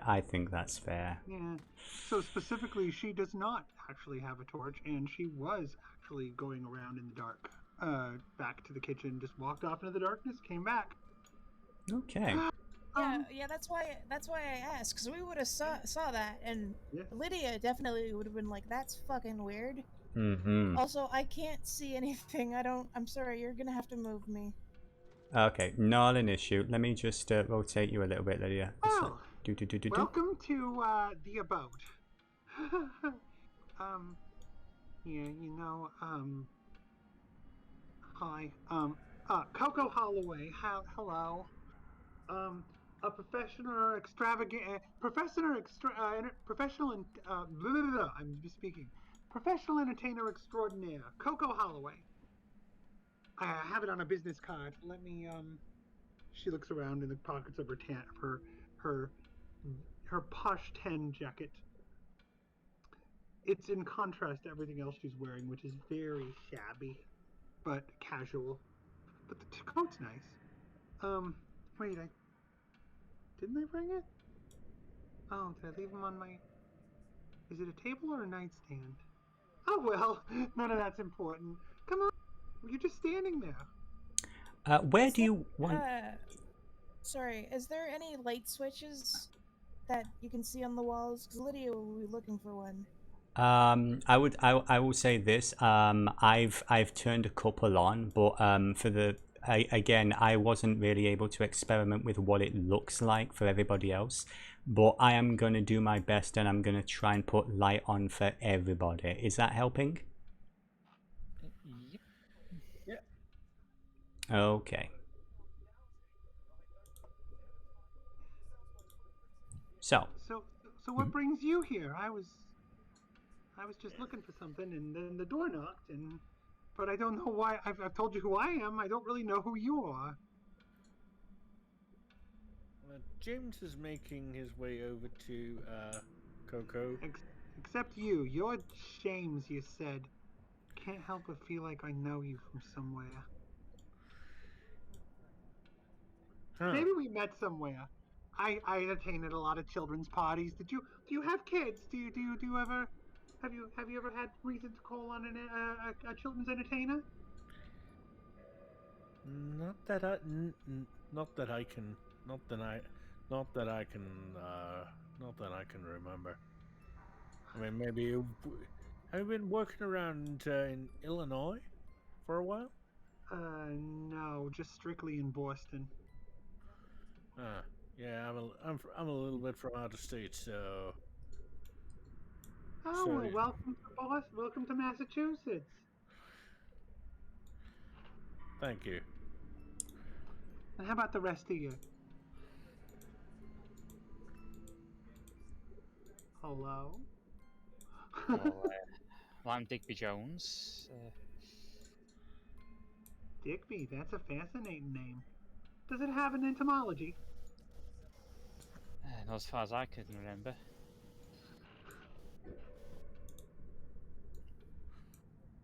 As far as I know, my mother was just a really big fan of Dan Dare.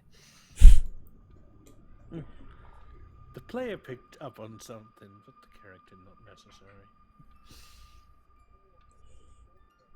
Okay, so in order to rotate, what you do is you click on your icon, you hold Control, and then you roll around with the mouse wheel.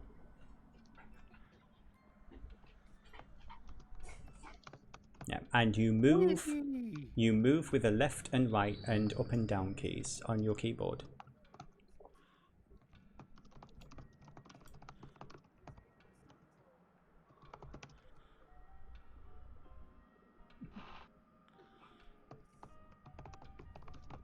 So. Oh, isn't this just wonderful? Yeah, it's real cozy. I just wish I could remember where I put I just wish I could remember where I don't know. Hi. Yes, Buddy? Hi. I was gonna say Lydia is just gonna follow behind Coco, Mhm. politely. I don't know how else to describe that. She's gonna. She seems like she knows where she's going. So Yeah, I think it's this way. Yeah, what I was looking for. Or maybe not. And she I takes her glasses off and she starts rubbing them against like the sleeve of her opposite blouse. And then she So, well, puts them back I'm on. saying this so you can move my character just with mhm, Coco. I just because I'm sorry I can't see on my screen I and gotcha. Well, tell you what, I have a question I for you, can't move. Bloody. But Quick question. yeah, Lydia's just gonna be following Coco. Okay. Yeah, so, Bloody, when I turn the light off, can you see better or can you see worse with the light being on?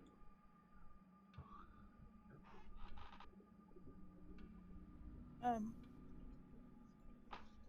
I I don't know. Well, what I'm Oh saying, wait, when I turn the torch yeah, no, on, not really. okay, okay. So I was going to say, when I turn the torch on, is it a case of you can only see a little bit in front of you, or can you see everything when it's off? Or do you see nothing when it's off? I see nothing. Though I do have the light Ah, gotcha. image of a hallway now, but it's very dark. I I can't see. see the other like characters.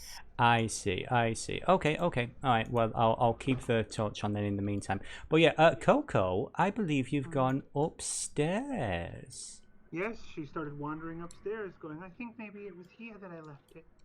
Okay, so I will just drag Lydia upstairs as well. Boop.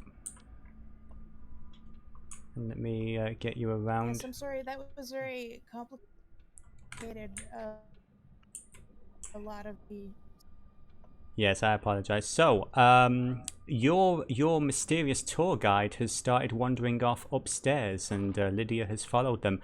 What would the rest of you guys like to do? Great. I think is Got also going to people. follow the quote-unquote tour group leader. Yes. Everyone's wandering off in a house with a fruit nutcase. I love how you said, I love, by the way, Journeys, oh, you can't break character. Yeah, yeah.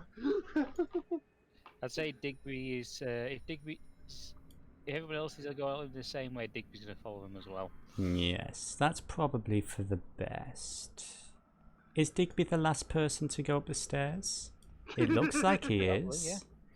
Digby, Yeah. I would like you to give me a spot hidden. Okay, 1 second. I just need to open the character sheet again. Oh, you don't want to be closing this. Okay, so spot hidden, spot Me. hidden.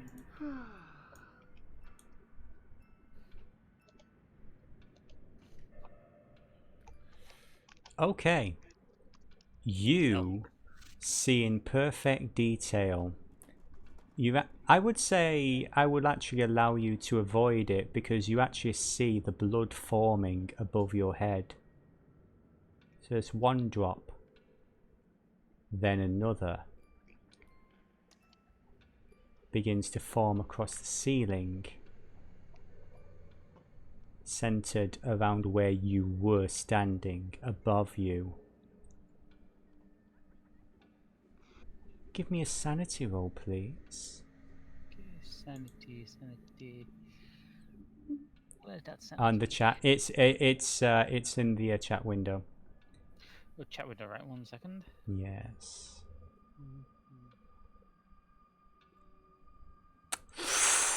Oh dear. Roll me a d6, please.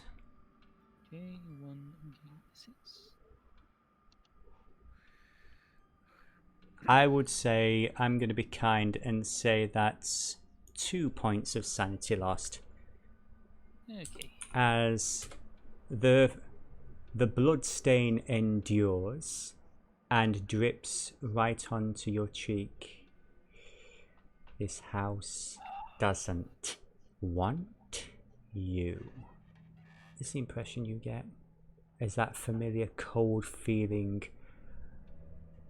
comes around you, almost suffocating, as your torch begins to flicker.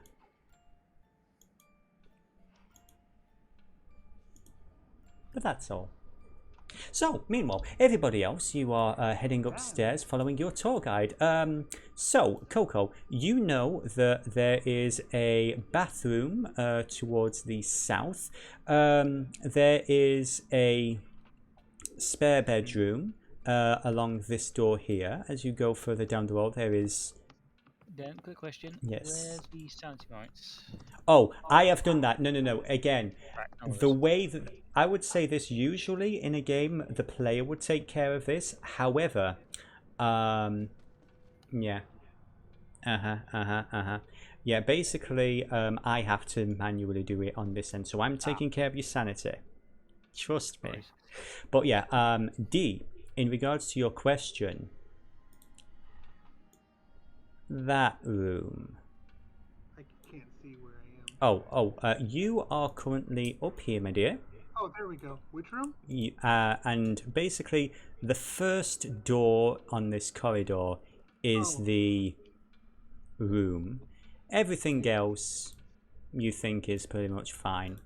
There is, as you head down to the next door, there is the children's room.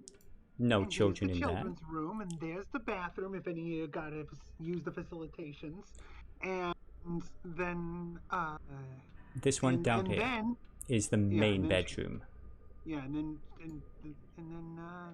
she kind of looks over here at this, and then she just kind of stares and is staring at it, and she stops talking. Okay. While that's going on, Alice, the rest of you see Alice stick her earphones in and switch on this little box that she's carrying. Anyone who's next to her might hear the sound of static from the headset. Oh, I'll never understand these young children's new music these days. Love it. I see you're using the... What are they called again? A ghost box. Yeah. Yeah, Anything spirit box. good on, anything good on the ghost waves? Give me an occult roll, please. Also, boop, James is now upstairs. I'm just going to rotate you around, James. Coco's mouth is open. She's just kind of staring. She stopped. All of her movements, her little fidgets, all stopped. She's just staring. Yeah, unfortunately. Lydia's gonna start taking photos again. Especially of Miss Coco, who's off in space. Because she's weird. And Lydia likes weird.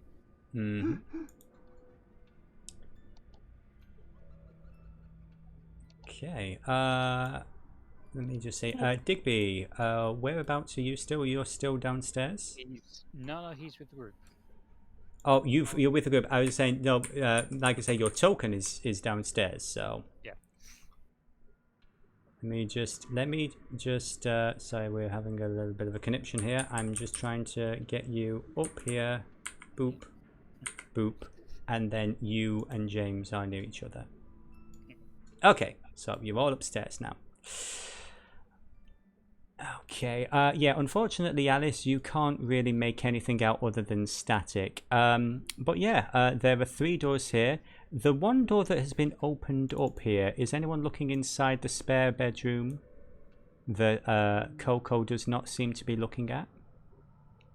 No, I figured she was staring directly at it. Oh. She was avoiding it in an arc, but then she looked over at it and then stopped and stared, is what I was suggesting, unless that's not going to work. Oh, no, that's fine. Is anybody opening the door? Is she alive? Coco allows me to. She's not moving. Yeah, she isn't going to stop you. And I would like to go up to it, and if I can I make another roll to see if I pick anything up? Please do. Also give me a spot hidden.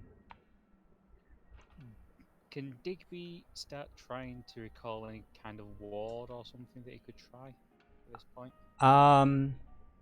I would say mechanically you're not going to have much. There was something you did earlier.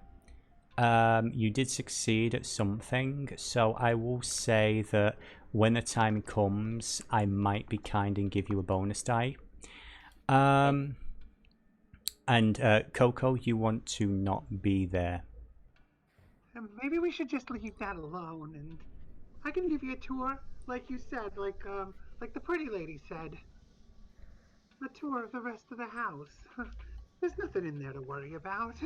As you all are looking through with your torches, what you can see through the crack in the door is a bit of a bed frame, bare bed springs, and what looks to be a dresser.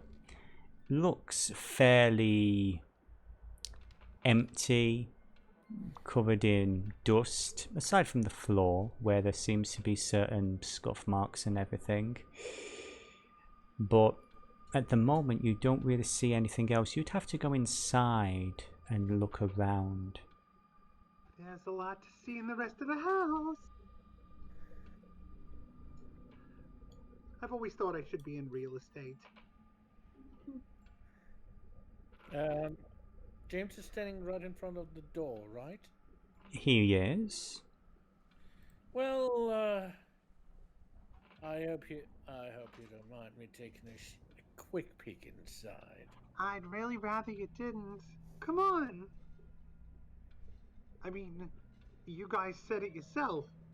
This is my place, so let's just keep going.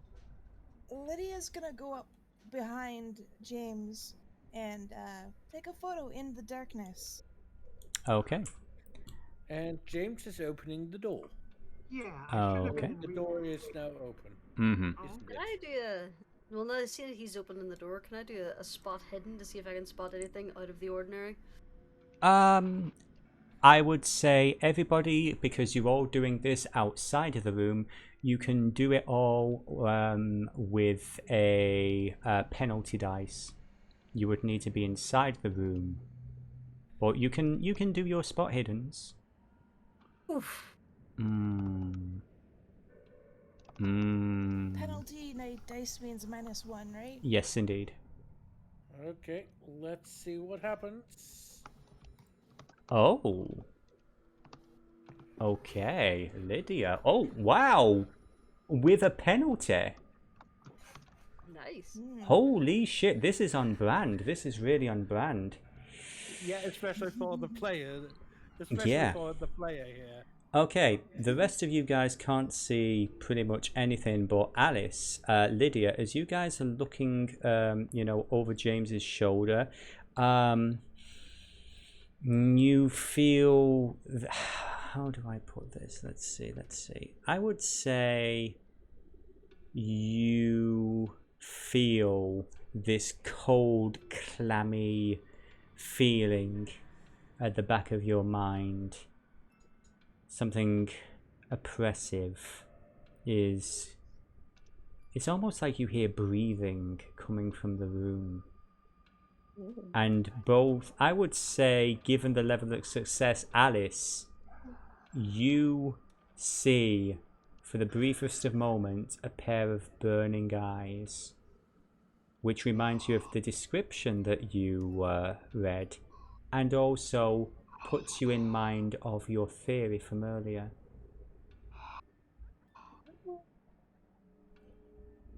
Okay. Does anyone step into the room? Excuse me.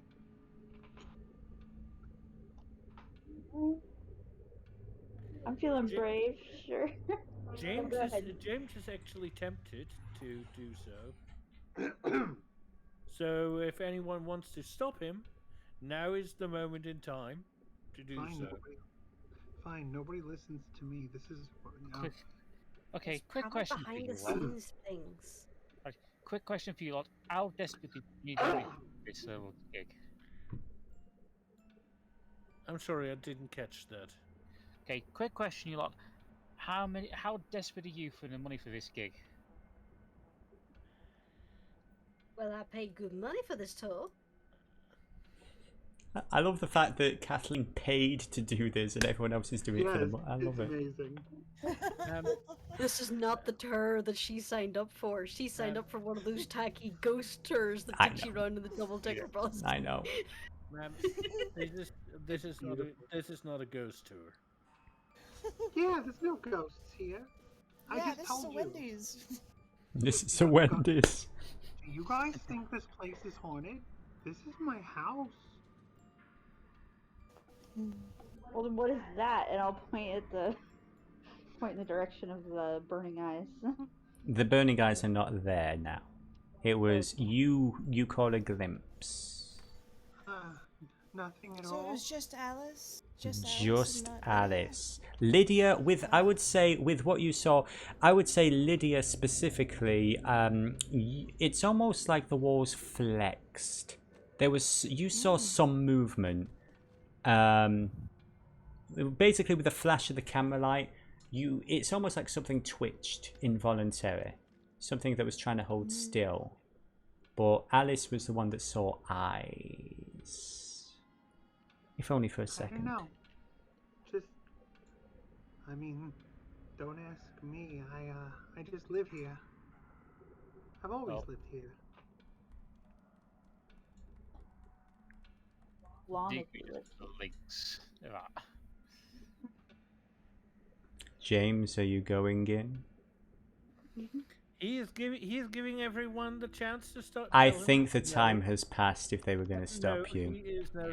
James has now fully stepped in. Oh, So, for as James steps through, the door slams shut and locks itself.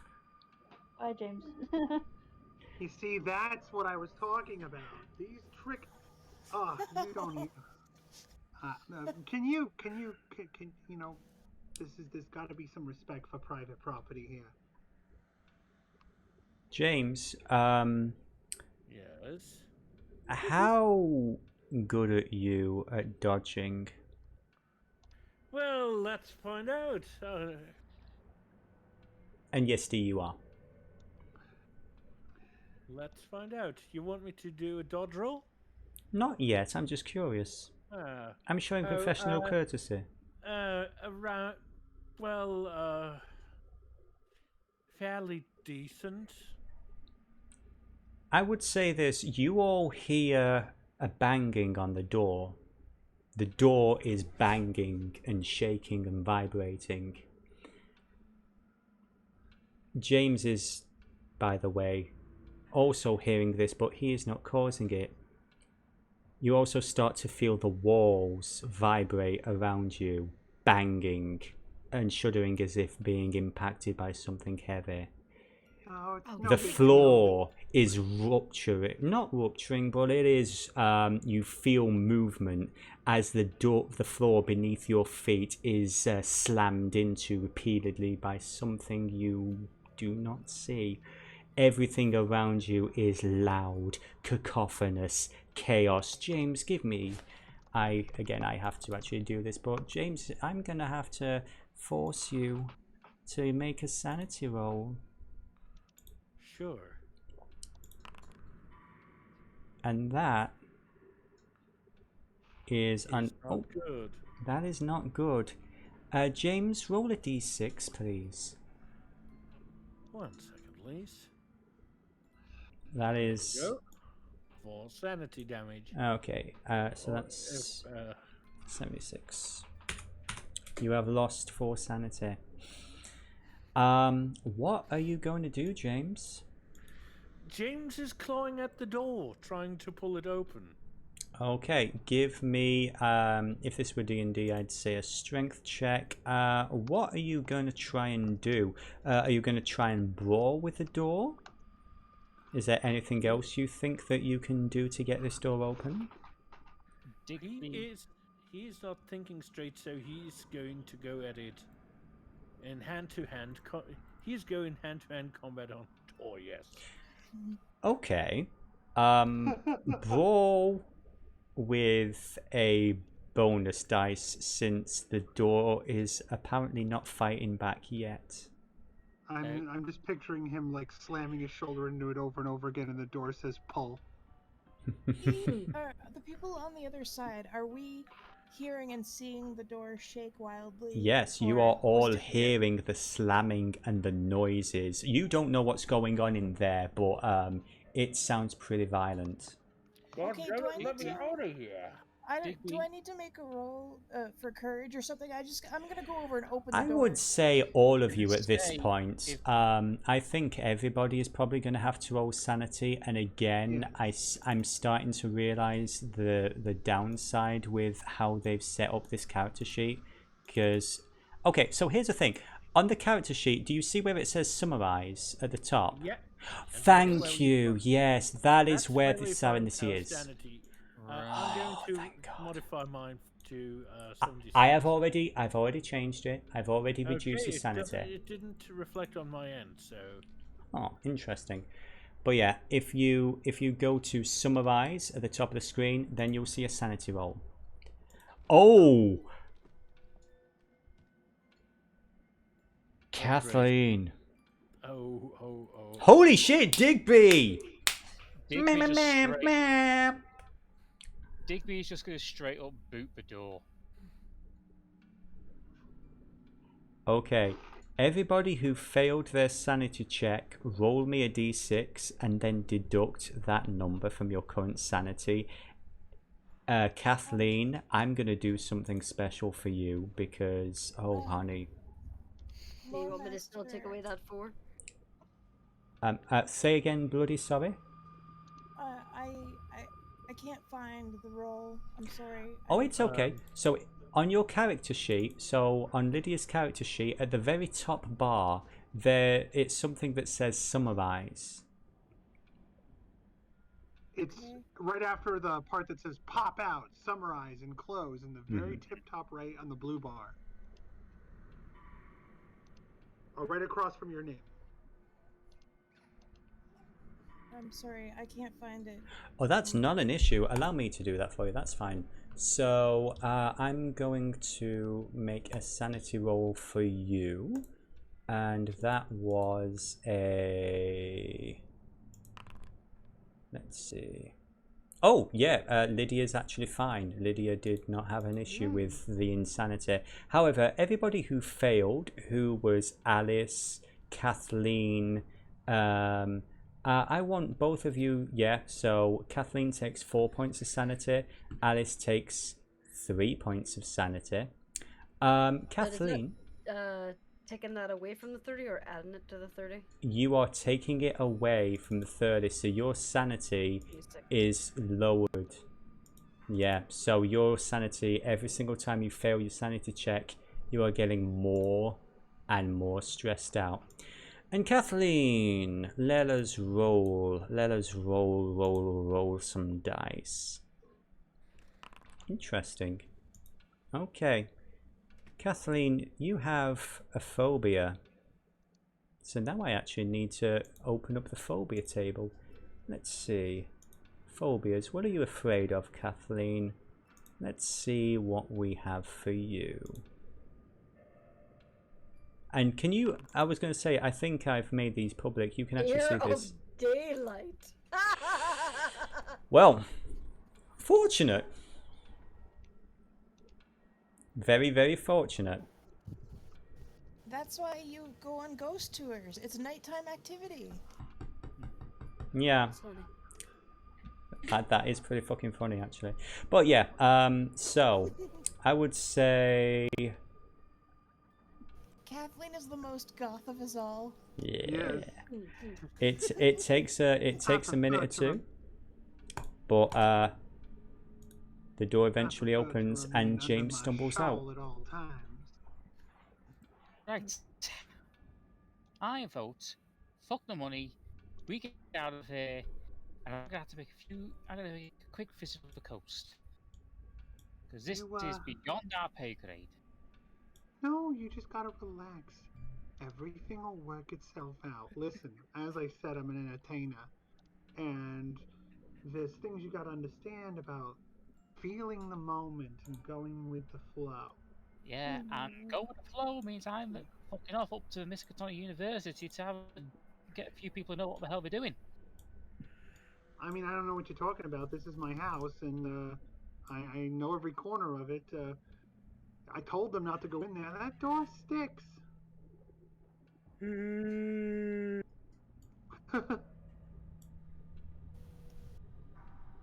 So, poor James is being tormented while we're sitting here chatting. I mean, James is out now. He's fine. yeah. He's just like freaking out a little. So I'm guessing then, Miss Coco, that you have hot and cold running blood coming out the ceiling then. No. Give me a This is my deception, phone. Why please, are you Coco. saying- What was that? What? I would say, well, no. Would you remember the blood? Part of it makes sense, but then you're like, no, there's no blood, is there? I don't remember. Yeah. Like, so, like, at that point, she'd be like, I don't know what you're talking about. I mean, blood? Blood? Yeah, you know, Blood. the red sticky stuff that should usually be inside people's veins, not coming out the ceiling. Blood. Blood.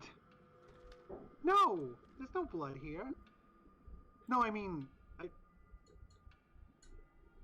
unless you mean the... Let's keep on with the tour, shall we? So, where do you lead them to next, Coco? Let's go visit somewhere more pleasant. Let's keep going. And then she starts wandering along, saying quietly, blood, under her breath. There's no Lydia's blood gonna here. follow closely behind. Mm-hmm. There's nothing to bleed here. Okay. So, you're skipping the children's room and you're going straight to the... I was gonna go in. She had mentioned that, and she was gonna. I didn't see it. Sorry. Not a problem. So, as you're My peeking... vision is not that great. So then she goes in there and says, "This is. Huh."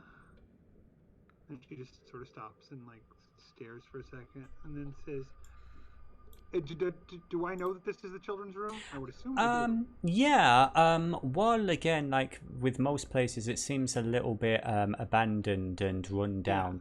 The room contains 2 small beds, a couple of old-looking toys, as in something from like say the 70s maybe, and a pair of dressers. There's pictures of aircraft and cowboys on the wall, and it's got that kind of animal print wallpaper that is definitely not the sort of thing most adults would have.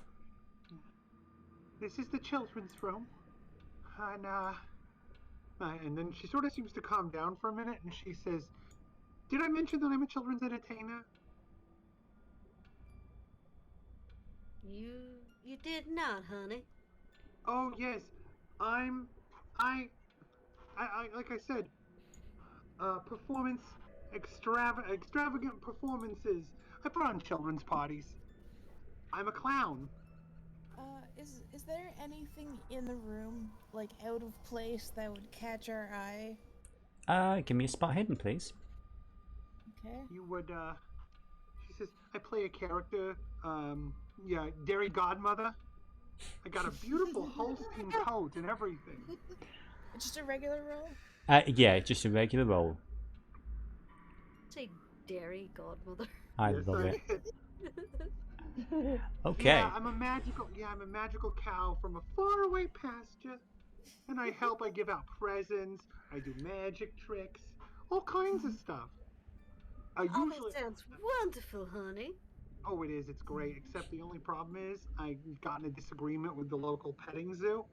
They tried to start charging me a fee, and I couldn't pay it. Or I refused to. I mean, I'm not gonna bow down to some pony seller. I'm not gonna do that. And so now I'm sort of, it's been on my own, and then things got wild. And anyway, yeah, so I've just been, wandering around trying to figure out what I'm gonna do next. Oh, Lower Master, did I see anything? Yeah, I'm so sorry. Let me just mentally reset my brain there. That was beautiful. No, you don't see. Again, this is an old room, and from what you're gathering, this was something. This was probably this house may have, or at least this room was last occupied in maybe the 1970s. This is someone's property. I will say this.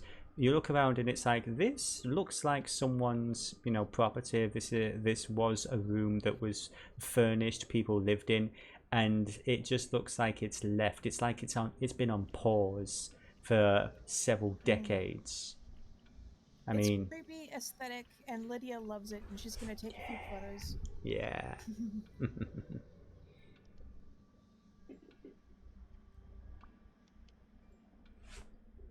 D, perfection. It was. Really. And she's muted now because I know she's out of breath, but it was glorious, and I applaud you so much, Dee. So I would say this, unfortunately, because of the times and everything, I would love for us to explore every room of the house. However, how long are you all able to commit to this particular scenario? I can obviously stay till the cows come home because it's only 2:41 p.m. where I am, but I know that's not the rest of you's experience. I could go another Fortunately, hour. I do have work in the morning. Okay. So I'll probably have to end within the next half hour or so. Noted. In that case, I would say, how can I get you guys to this location? I know how. Go on. Coco suddenly goes stiff and then starts walking again. Lydia will absolutely follow. Okay. Does that work, Devilla? That, you know what? That, given the natural constraint, yes. If you don't mind, Coco, I'm going to be taking over for a moment. You remember when I said I'd forgotten something? I think I just remembered. Yeah. I'll be right back, everyone. Go about your personages. You watch as Coco slowly heads back down to the stairs. There you found her. Yeah, I'd say that Lydia and Digby are both basically on their heels, basically. Oops. Don't leave me behind in the dark. You've got torches. Say this is a very, very ill put together tour. Ma'am, this is no tour. I'm sure, sweetheart, I'm sure. They have to keep in their character, that's correct. No, ma'am, you don't understand. I don't think you understand. This is not a tour. This is not a tourist attraction. Oh, why wouldn't it be? It's part of the tour. She pulls out a little pamphlet for like a ghost tours around Boston. And see, and they've never asked for my ticket. I still have it here. It's supposed to get it printed. That way, I get a free meal when I get back to the hotel. Ma'am, you've come out at the wrong exit of the airport when you met us. See? So it's clearly 2A. You came out at a different entrance. So, oh, honey, I think you're exaggerating. So, are you all having this conversation at the top while Digby's just gone straight down? No, I think I James. think we're walking and talking. Okay. I would say as the. I would say, for the sake of argument, we're trying to all stick together at this point. Now, here's the thing. Were you trying to keep an eye on Coco? I would like it if, since Digby was leading the charge, I want Digby to... Let's see, what's the best role for this? I would say give me a... let's say either survival or... Actually, let's make it a climb roll because, yeah, unfortunately... as you are trying to head down, keeping an eye on her, the stairs give out from under you. So a dodge roll would be nice. Or a climb check is fine. I'd say I'd be allowing you to push the roll unless you are worried something bad will happen to you if you fail. Would I have to make the Yeah, I'm same going to roll? try again. Because Digby was going first and because I'm an evil bastard, I'm just going to make Digby roll. Okay. Okay, Digby, roll me a d6. 1 second. Mm-hmm. Because it's stored information. Yeah. Oh, for Christ's sake.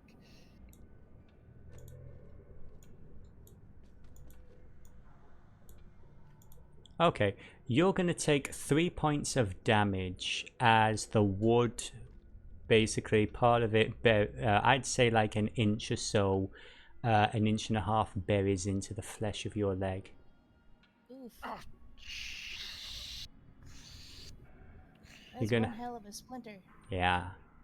It's going to take you a minute to get that out. Less of a splinter, more like a splint.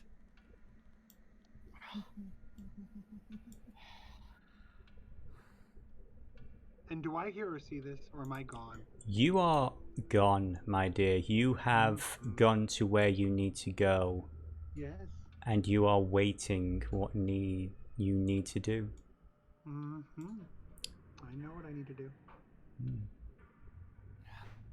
So, Flashlights on. We would see Digby on the ground in front of us, right? you would, yeah. You can all see him. He's.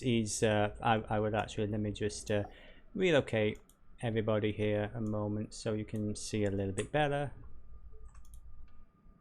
So James, you're there. Alice, you are. I'm just going to relocate you there. And Bloody, I'm going to. Where did Lydia go? No idea. I can't see anything. Oh, on this Lydia. screen. Oh, honey. Yeah, no, Lydia's all the way upstairs. There we go. There we go. She's here. Beep, beep, beep. Sorry, 1 second. Technology is a wonderful thing when it fucking works. Okay, and Lydia is going to be over here.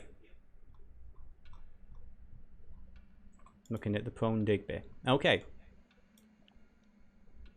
So while you guys are taking care of this, you have unfortunately lost sight of your tour guide. However, she did seem to go down this open door here. It's the only door that opens.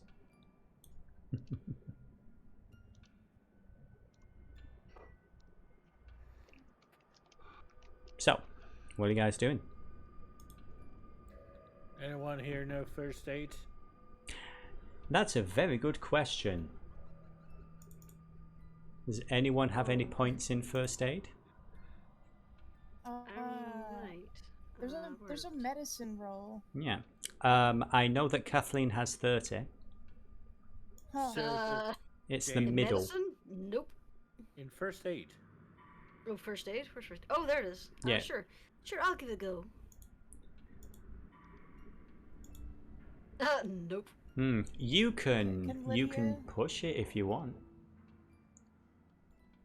How do I push it? You roll it again, and if you fail a second time,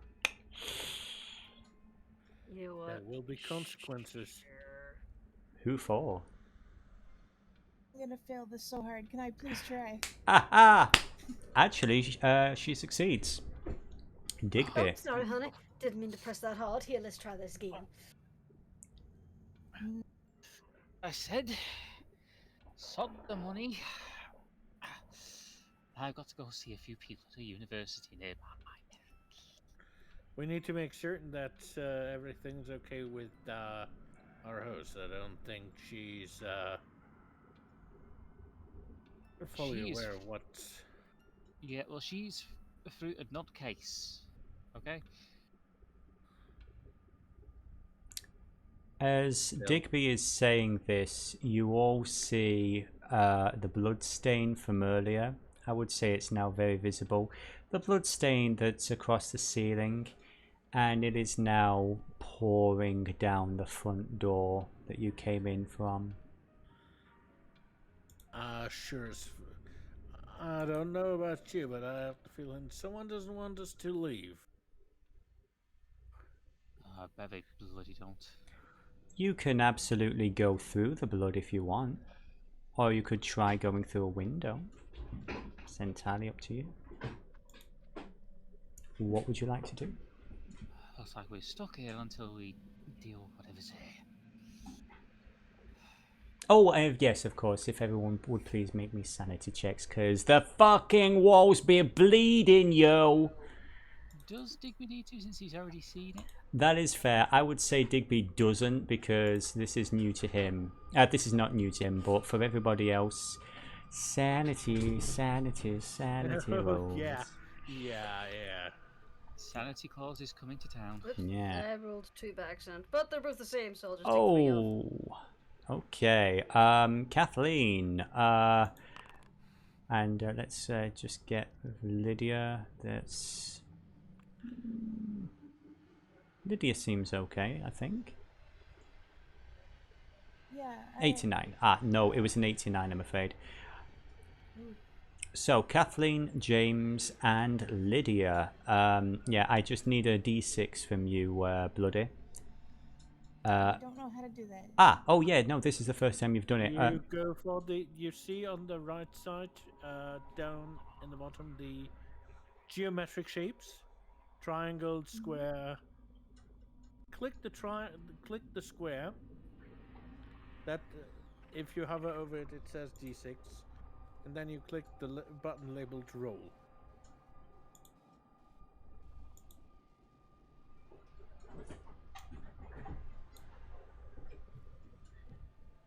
My system's very slow. I don't know if I've done it. Okay, it's all good. I'll do it for you. It's okay. But yeah, just rolling a d6. That is going to be. Oh no, it's rolling 2 for some reason. Let me just. I was lagging a bit, and now all of a sudden the chat is rolling really fast as all the info comes in. Yeah, I'm sorry about that. So it was a 5, yeah, unfortunately. So Bloody's going to take 5, Lydia will take 5 sanity damage. So she is down to 75. I would say both Lydia and Kathleen, I'm going to roll on something for you. So first of all, let's roll for Kathleen again. Let's see. Oh no. I mean, it's kind of on brand. I don't know why. It makes no sense to what's going on. But you now have an abnormal obsession with cats. I'll show you all my cat pictures. I have 3 beautiful babies back home. Oh dear, oh dear, oh dear. They're my little fur babies. And let's see what bizarre compulsion that Lydia gets. This is beautiful. Okay. Interesting. An abnormal tendency to compose bizarre ideas when in the presence of stone circles or stand. Okay. So do with that as you will. Yeah, okay. I know, right? James If is we lucky find that any pillars, Megalithomania. if we find any pillars anywhere, she's gonna obsess over it. Stone edifices. Holy shit. Well, yeah. TLDR, Coco went down this door here. Does anyone want to follow her? Or do you want to brave the blood and get the fuck out? It is your choice, guys.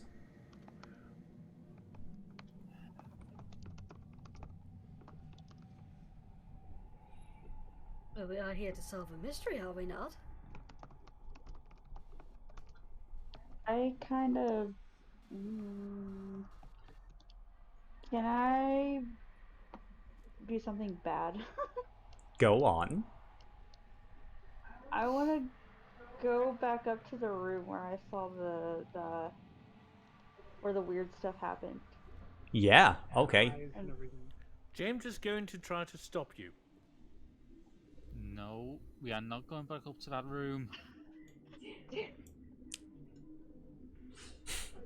Things Can I happen, just you're say- missing out.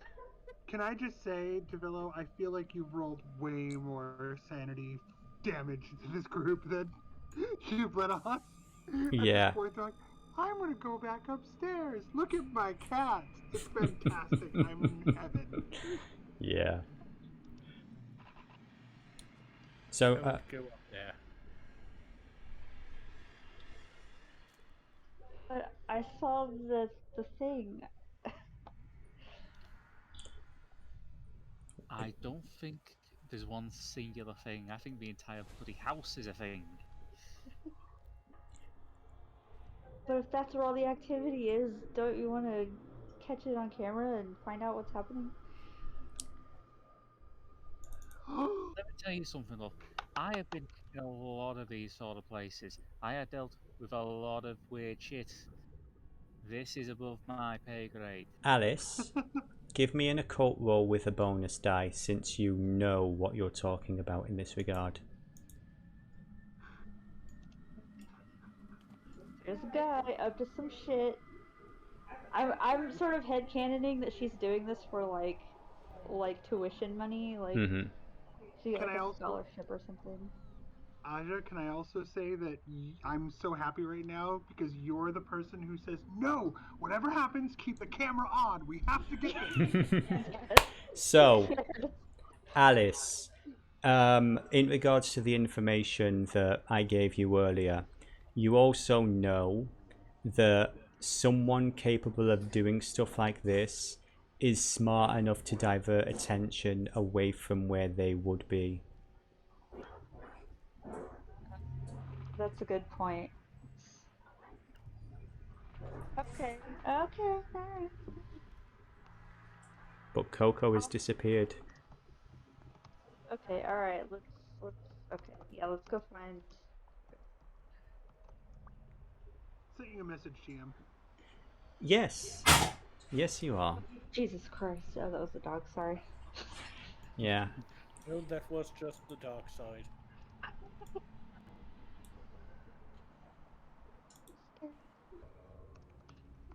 Oh, Miss Wish you luck. Coco. Where Wish did you you luck. go, honey? I would say, Coco, you would hear the calling, and yeah, I would say from down in the basement, you can just hear the call. You may respond as you wish. My God! The blood! It's down here! Can somebody help me? Oh God! Oh God, it's terrible! Come on then. Dear God. I swear, if a bloody hippie and a Great Dane show up, I am out of here. Oh, she's hiding? Do we know where she went, or are we just trying to follow She her scream? went down a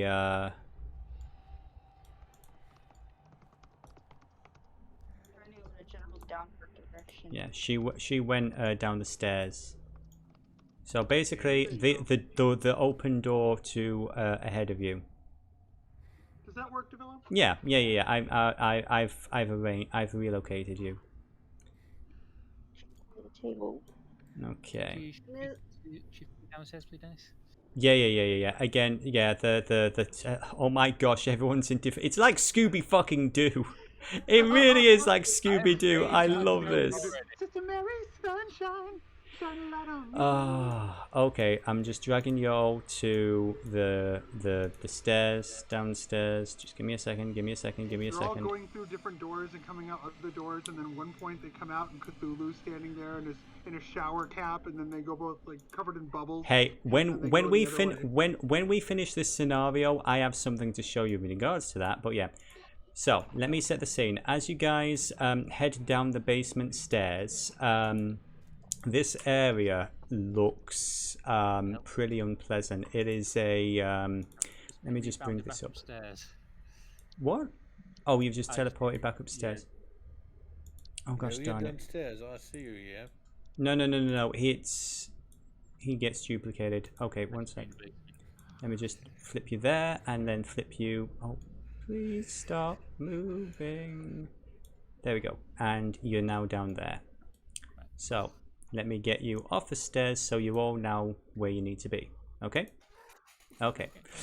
The basement area is pretty unpleasant. It is just full of crap. There is a weird stench. There is very uneven flooring filled with trash. What looks to be broken glass and a few other weird things. I would say as well, give me a spot hidden as you're looking around. Hold on, before you tell him about that, I just remembered something. Yes.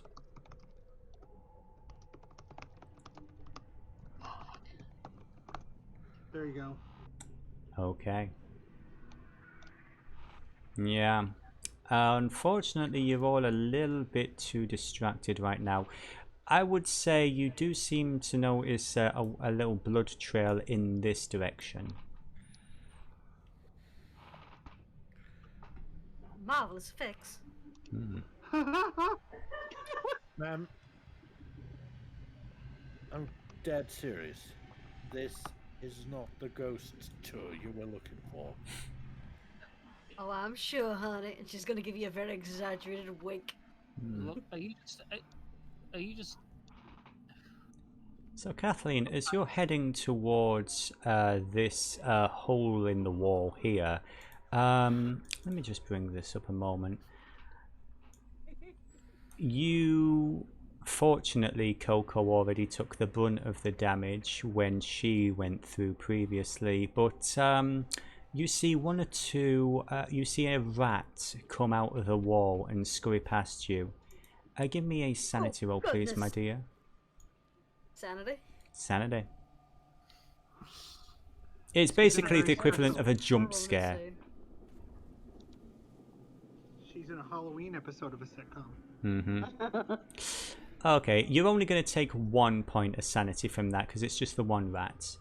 And the rat was really cute, so it's like, Yeah. aw, ew. I would say the rest of you look around and you see about 7 or 8 of the rats just moving through the area.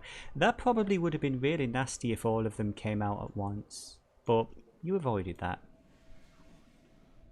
So, as you are stepping all into the room, Digby, it looks like you are the one with your back to this wall here. Coco. Uh-huh. So, I'm going to... Let's see. Coco, would you please give me a brawl roll with advantage? When I say advantage, it's with a bonus die. 1 or 2. I would say 1. Okay. Okay. Oh. Okay. Digby, I just need you to make a brawl check, and it's going to be a regular roll. No penalties or anything. Okay. Digby, you rolled lower. So you succeed on the brawl roll as Coco basically leaps on you from behind with a dagger in hand. Oh, for Christ's sake! I had to deal with whacked out fans before. This is ridiculous. Ta-da! Can I just say, I bloody knew it. She's going to try to keep trying to punch him, and she's going to say, "You with your burning eyes, and you're invading my house, you invaders! You're all gonna die down here. At least we don't float. You're all going to die down here." You're all going to die down here. There you go. So, normally in Call of Cthulhu, the way initiative works is we go with the dexterity score. However, that's a little bit of bookkeeping I'm not in the mood for. So we'll just go by the names. Coco and Digby have had their turn.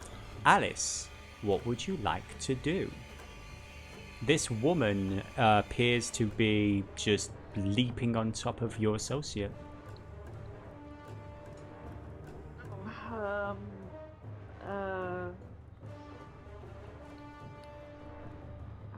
Don't know. given what you know, I would give you this for free. She doesn't strike you as the warlock type. More the puppet. Okay, but I'm just still attacking someone, so I guess I'll try to pull her off. Okay, give me a... That's going to be a brawl check, please. For me too. Yes, both of you make brawl checks. I would say Coco with a penalty die. Because... Well, you know, I don't think you need it. Yeah. Coco, Alice, would you like to describe how this young-looking girl judo flips this crown? Sure. I don't know. Sounds I don't know. Just grab the back of her shirt and yank. Okay. Hey, what? Okay, I love it. I love it. I love how you're freaking out so much the microphone's not picking it up. It's like, but yeah, no, you succeeded. You have her thrown to the ground. Coco is currently off Digby. Next up is going to be, I would say, James. Let's go with James next. You're closer. What would you like to do, James? Now that the scary clown lady is knocked prone, well, James is actually going to try to KO her. Okay, sure. In order to make, he is trying to go non-lethal. Because Of course. that's what heroes do. Yes. He is scared shitless. You have to keep that in mind. He isn't entirely still in. We know what to do. Yeah. Yeah. He is trying to clearly incapacitate her, and that's probably going to require a little bit of brawling, even if you were trying to tie her up. Yeah, so both of you make brawling checks, please. Regular rolls. Actually, with James, I'd say an advantage die. He didn't go for an advantage die. Yeah, you I'll allow a reroll then. Alright. Yep, no, she slips out of his hand. Yeah, you do not land a punch. Oh yeah, shit. Where's Lydia's character? Where's Lydia gone? Lydia went back up the stairs, remember? No, we stopped it. Oh, Yeah, did we we? stopped her. I don't know where Lydia is. What the hell happened? Alice wanted to go back up. Where's Lydia? He says they can't see anything on their screen. I know, so that's they don't what clue. No. Oh my gosh, Lydia is Wow. upstairs. Okay, one sec. Now, while DeVillo retrieves Lydia, the answer is everybody dies in the building, and Lydia is in the kids' room, like, taking a picture of the same wall over and over again as the end credits roll the entire time. And then the next group, Lydia opens the door. Is like, I live here. I've always lived here. Oh wow, yes. That's the post credit. Okay. Does anybody have a lighter and some oil and an axe? I'm a party clown. That bastard Corbett is still here. Yes. For real? Sorry. Go on, Bloody. For real, Lydia would have cleaning fluid for her lenses for her camera. That shit is flammable. This is true. So if you can find a light, we've got an accelerant. Digby would have a lighter. Yeah? Because he smokes. Oh my god, there's been foreshadowing with his cigarette addiction and her camera stuff. It's been established. I love it so much. That's just pure coincidence. I just decided at the start of the session he'd be a smoker. No, it's beautiful. Hmm. That's movie 101. That's movie writing. So Digby, let me just read something up a second. Please give me a spot hidden as all this is going on. Okay.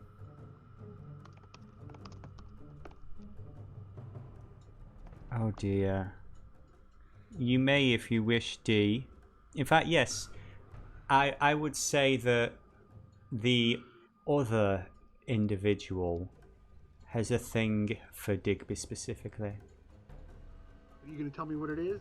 No. I'm going to allow you. I'm going to allow you. Okay. And then you watch as Coco gets up on one knee, pops her neck in that perfectly Hollywood horror movie way, looks over at Digby and says, "You never should have come here. You never should have come here."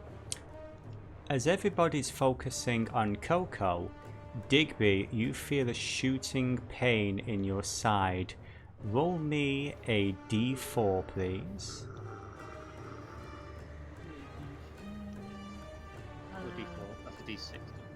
D4, yeah, no, you wanted it to be a d4. 1 second. Need to clear this. 1 second. Coco is suddenly possessed by Raga. No. Two. You take 4 points of damage as a dagger, the dagger that Coco was wielding, is floating next to you and rams itself into your side.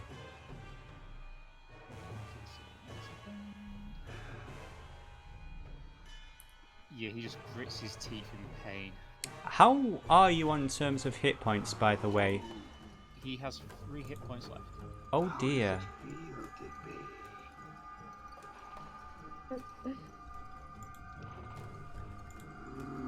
That's what we're dealing with.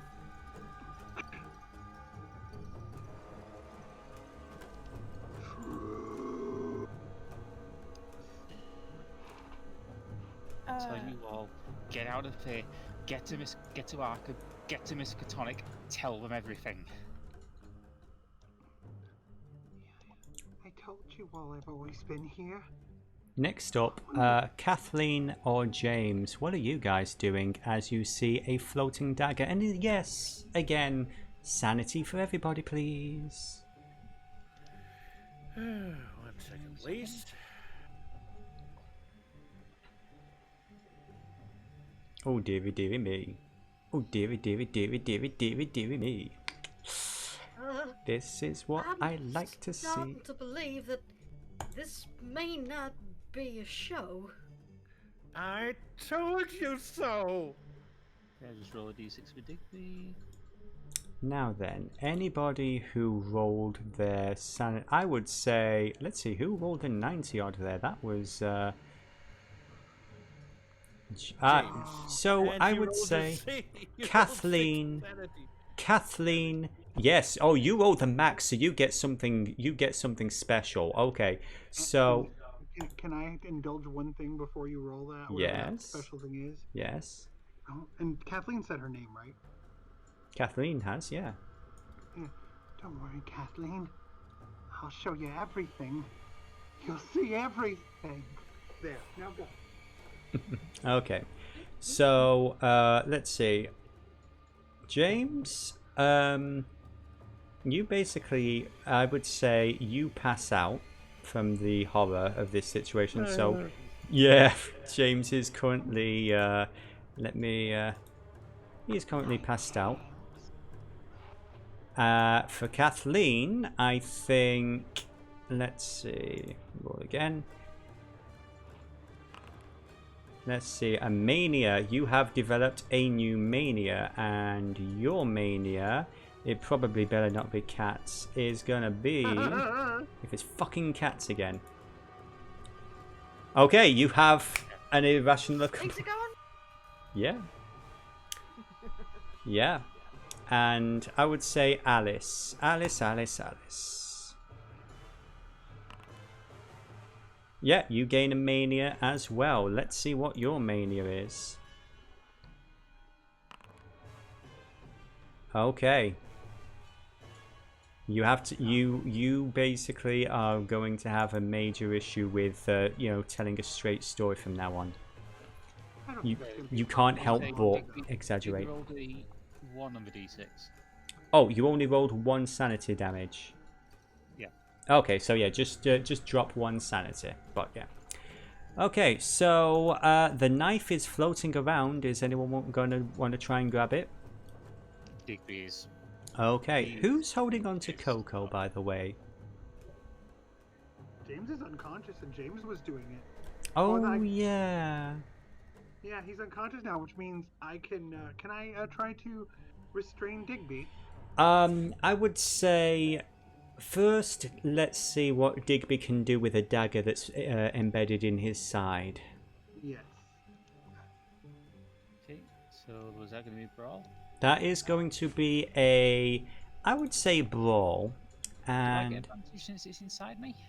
you actually do, yes. I would give you a. Let's see, and I'm trying to meet this, so.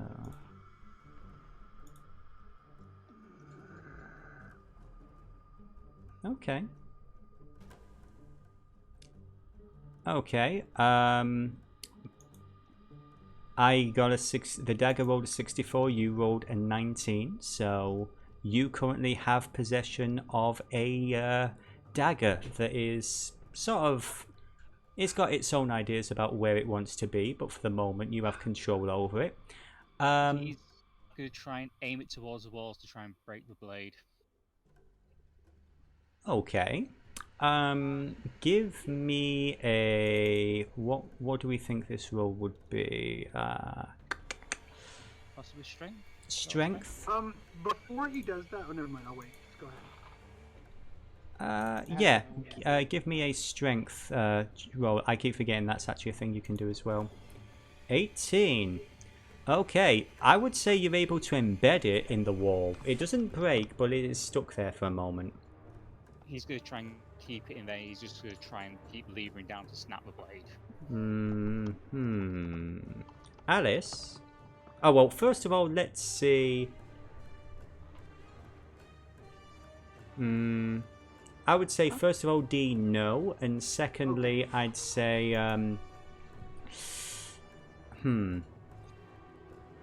Digby and Alice. Yes. Give me occult rolls, if you'd be so kind.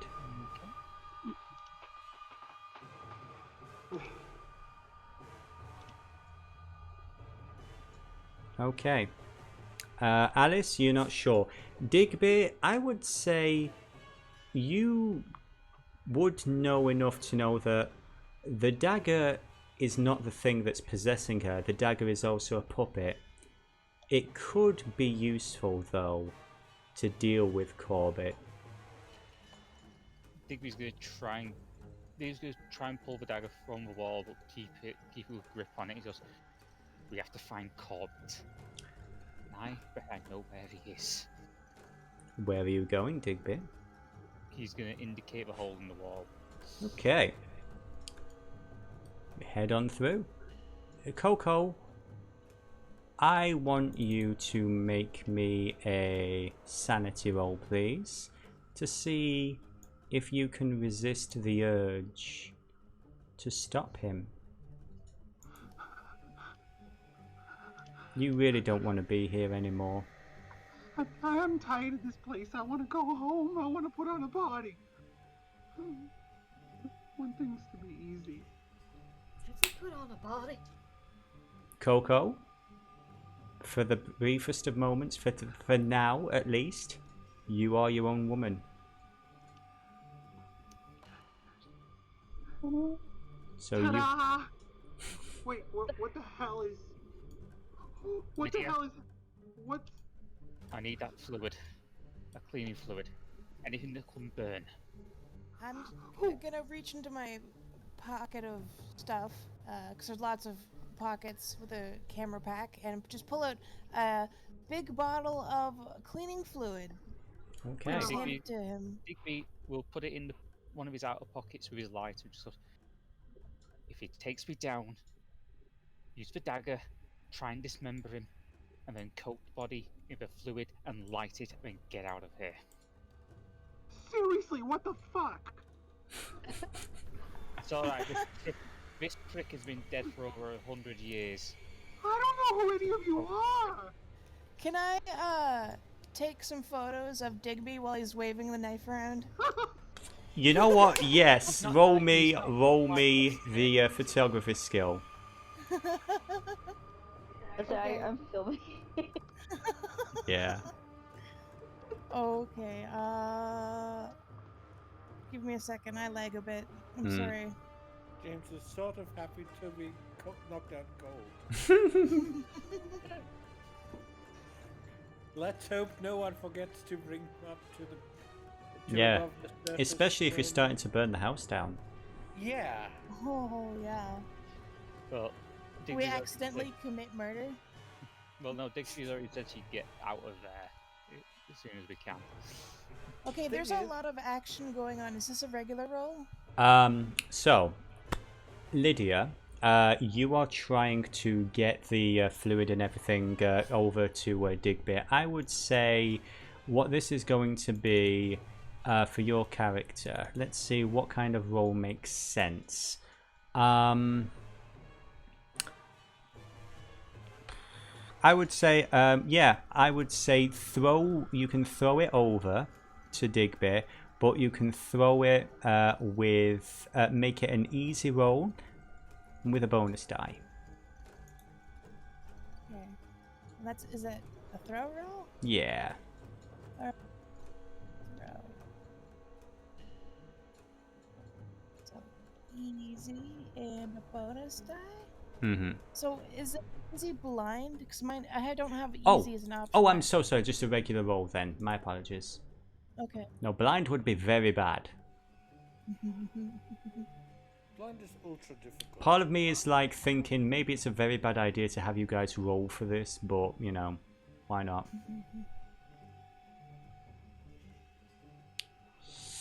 Tap dances while we wait. I'm sorry, my computer's ancient. Not a problem. Yes, so that was a failure. I would say this, the accelerant's over here. It's not spilling, but there is a little bit less of it than there would have been otherwise. But Digby, you're able to scoop it out fairly easily. What is everyone doing? Are you all heading out while Digby tries to crawl through this little area here? Or are you joining him? We'll follow. She wants to take pictures, and she's dumb. Okay. So, Digby, everybody who's following, as you go through the hole, basically in the crawl space of this this basement, the boards around this hole have been, broken or removed. There's a very strong rat smell. It seems like they've been living here for some time, but at the moment there aren't any here. As you scroll through, you see the words Chapel of Contemplation in irregular scratchy letters. But as you come up against the far wall, you come into this room. Lying motionless and seemingly dead on a pallet in the center of this concealed room is a drawn, wooden-looking, wizened figure of some 6 feet tall, skinny and naked, with a ghastly, wide, flaring, saucer-like eyes and a nose like a knife blade. There's some sort of chain resting around his neck. He's lost all his hair, and his shrunken gums make his teeth look far longer than they should. From him comes a sharp, sweet, churning scent, like rotten corn. The floor around him is covered in long, desiccated corpses. Probably the other tenants of this house. Digby's gonna waste no time, he's just gonna straight up. Everybody make me a sanity roll. as Mr. Corbett slowly rises up and looks at you.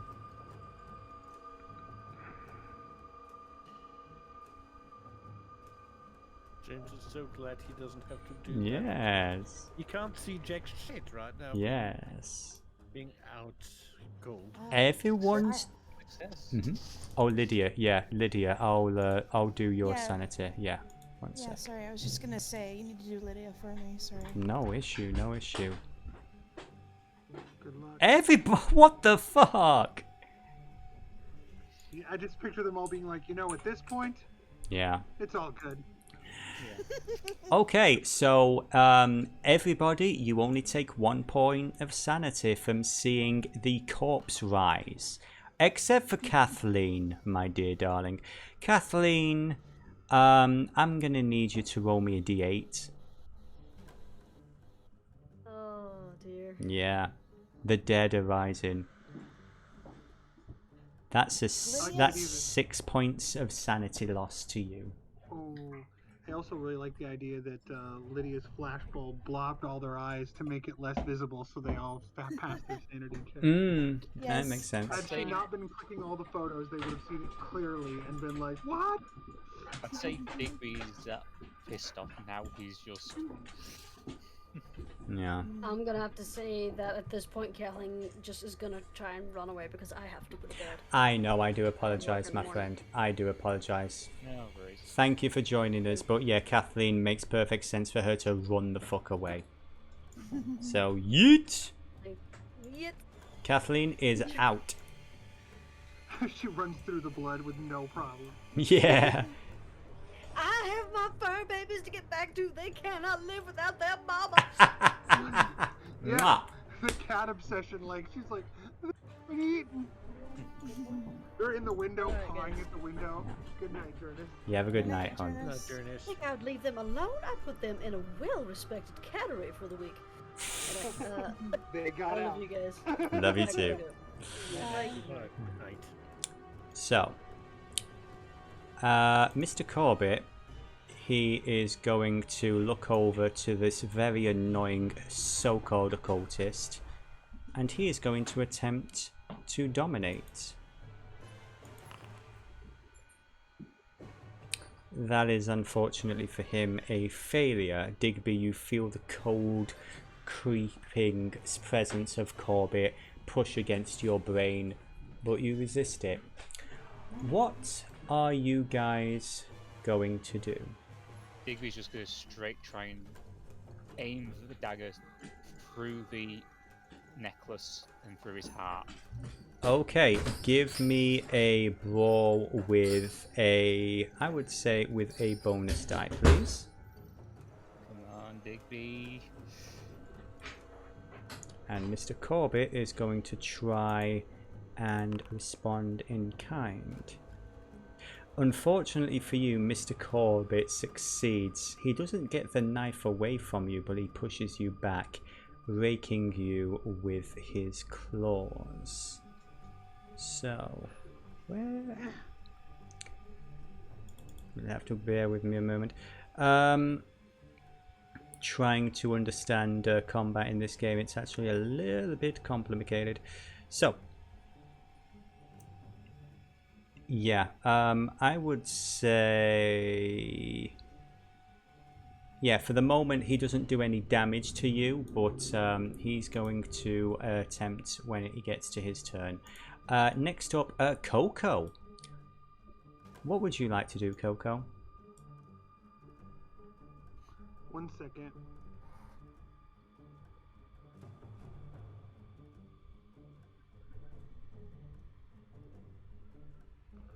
One second.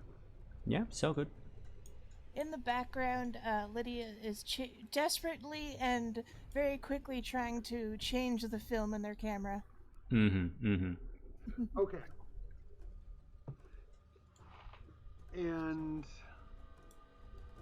so what she's going to do is she's going to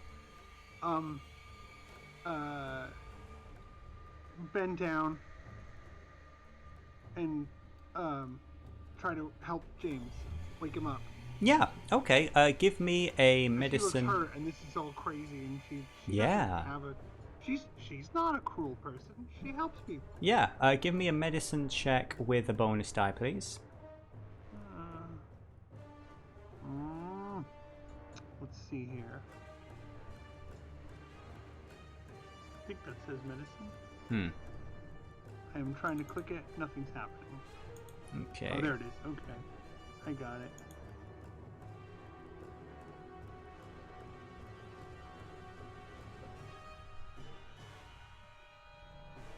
Really? Oh, come on. No. I'm going to say I didn't realize the medicine you only had a 1%. I will say that James is actually awake because come on, you rolled a 2. That's Can I suggest I suggest something? Yes. She grabs him by the shirt and starts smacking his face over and over, which technically is failed medicine, but it works anyway. Yes, I love that. James. Look, buddy, wake up. We gotta get out of here. Something's really not right. James. And of course, that means that James... Sorry, go ahead. No, I'm so sorry. You carry on, you carry on. That means that James is seeing the previous person who attacked them all is now on top of him, grabbing his shirt. Actually, this is what James sees. James wakes up. The entire day has been gone. He was supposed to be getting on a plane and visiting some people in Boston. He doesn't remember anything. And this random person is just in this weird location is, telling him he needs to get out of there. Where are you? Where have you dragged me to? I'm not dragging you anywhere. Come on, let's go. Not without a few answers, ma'am. Suit yourself. And she gets up and starts walking away. Okay, so Coco, your intention is to leave the area, is that correct? She's not leaving the area. She's going to the door because she also has to help Lydia get out. Okay. Okay, so... Lydia's what, 12? No. I'm joking. Coco thinks you're a little kid from the picture. I mean, Alice is a kid. Alice is 17, and Lydia is 26. Cool ant mode. She's like trying to usher them out. Like, come on. She doesn't see Digby. Whatever, Digby. It makes sense. Lydia is very immature. I mean, she's me, essentially. I'd say Digby just says, I told you, get out of here, get to Arkham, Miskatonic University, tell them... Listen to the handsome guy, let's go. So, James, are you going to do anything? Looks like everyone around here wants to leave. There. Guess I'll just be going.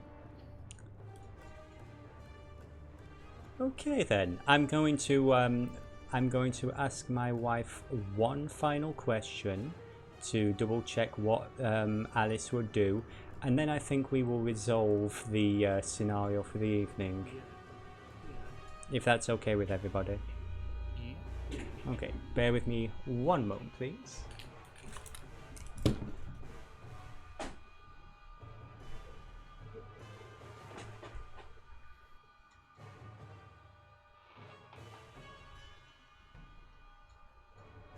Meanwhile, Coco is making a mental note of something, which I will say later.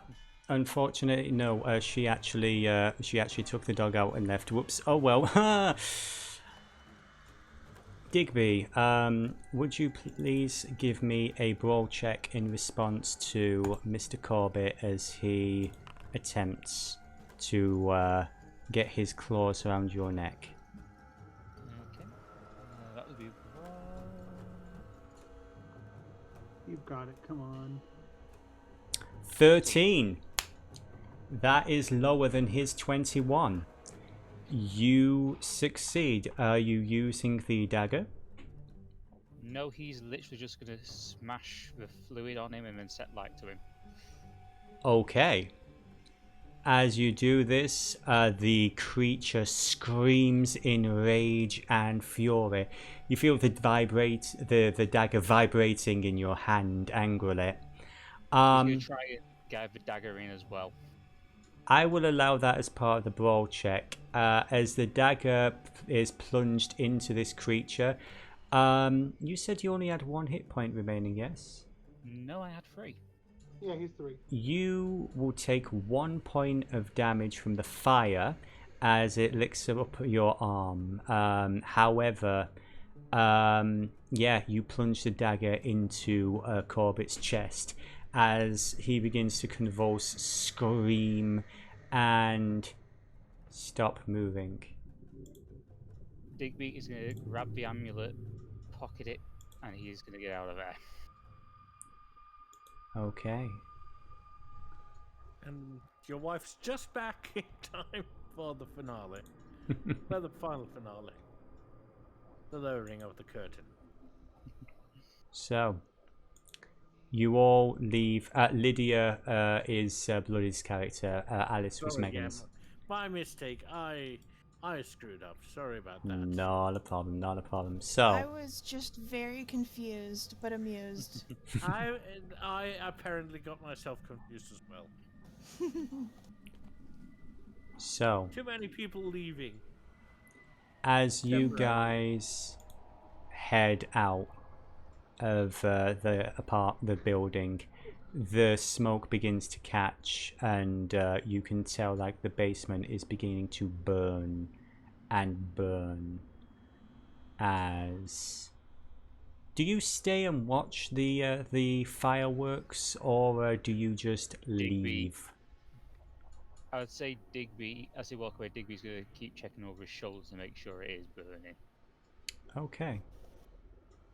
Lydia was definitely gonna take photos, but she is gonna keep up with Digby. She's gonna stop every time he looks over his shoulder to take a photo. At the fire. Okay then. As you watch, in spite of the fire, in spite of the rain rather, the fire does begin to eventually take, and the house and Corbett and everything that remains within is consumed by flame and embers.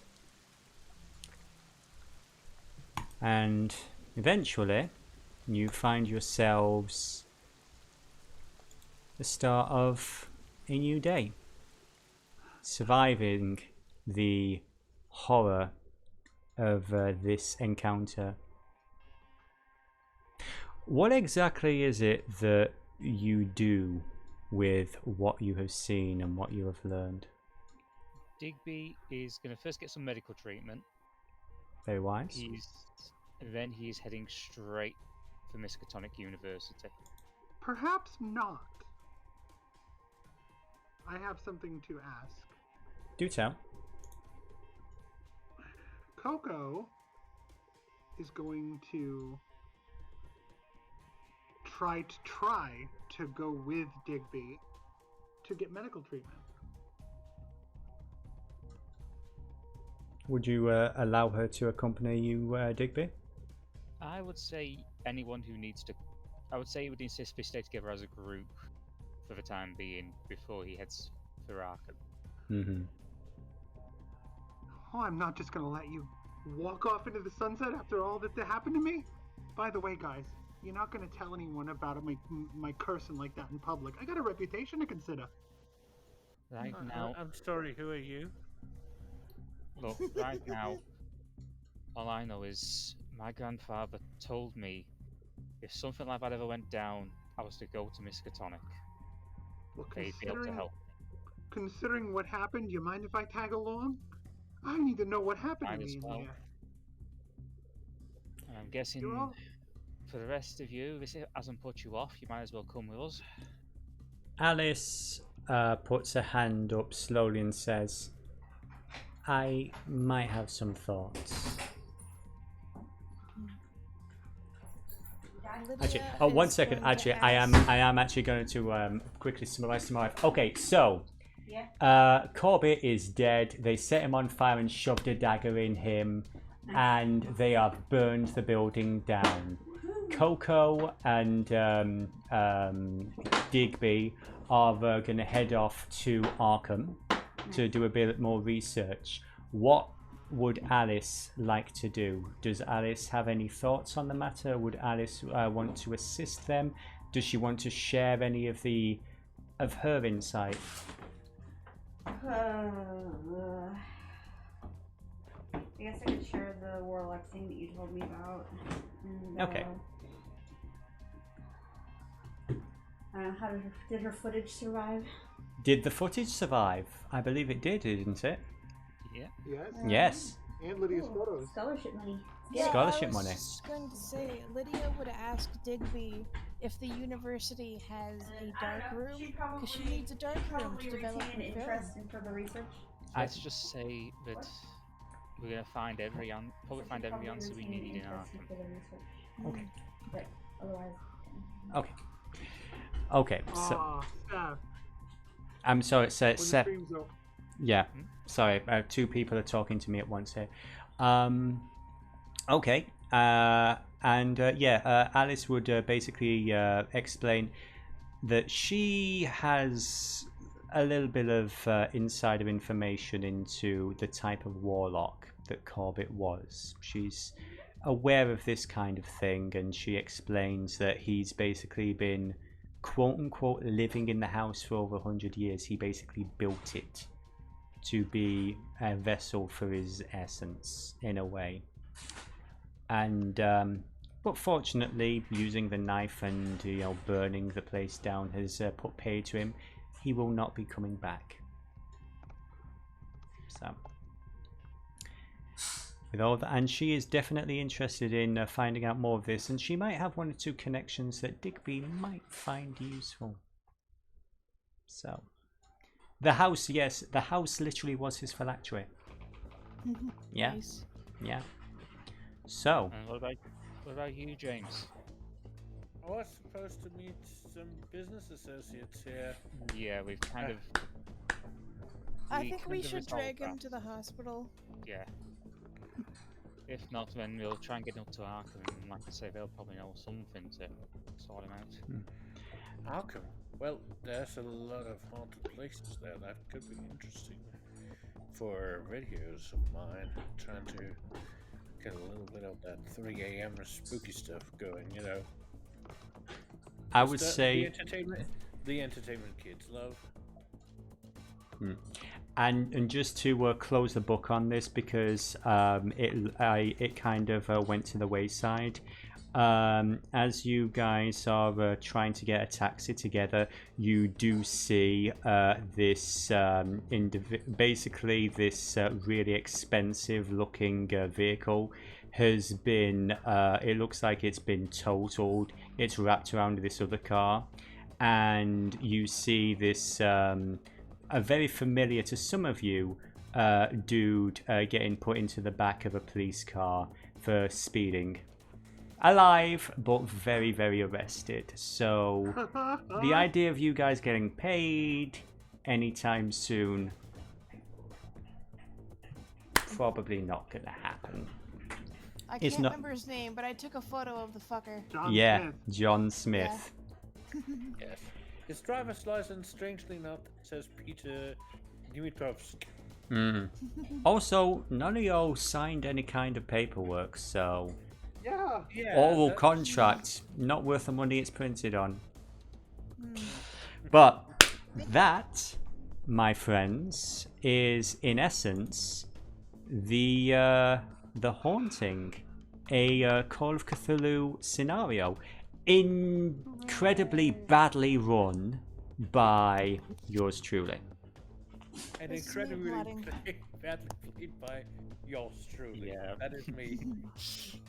No, Well, nobody gets to criticize themselves. That's the job of the spirit. To be I fair, am joking. to be fair, about how often does a Call of Cthulhu game end with a fight with a zombie in the basement getting burned? I mean, to a crisp? fairly common as far as I'm aware. Oh, okay. Fairly common. Fair enough. We get I what I just thought it mean. usually ended with everybody dying.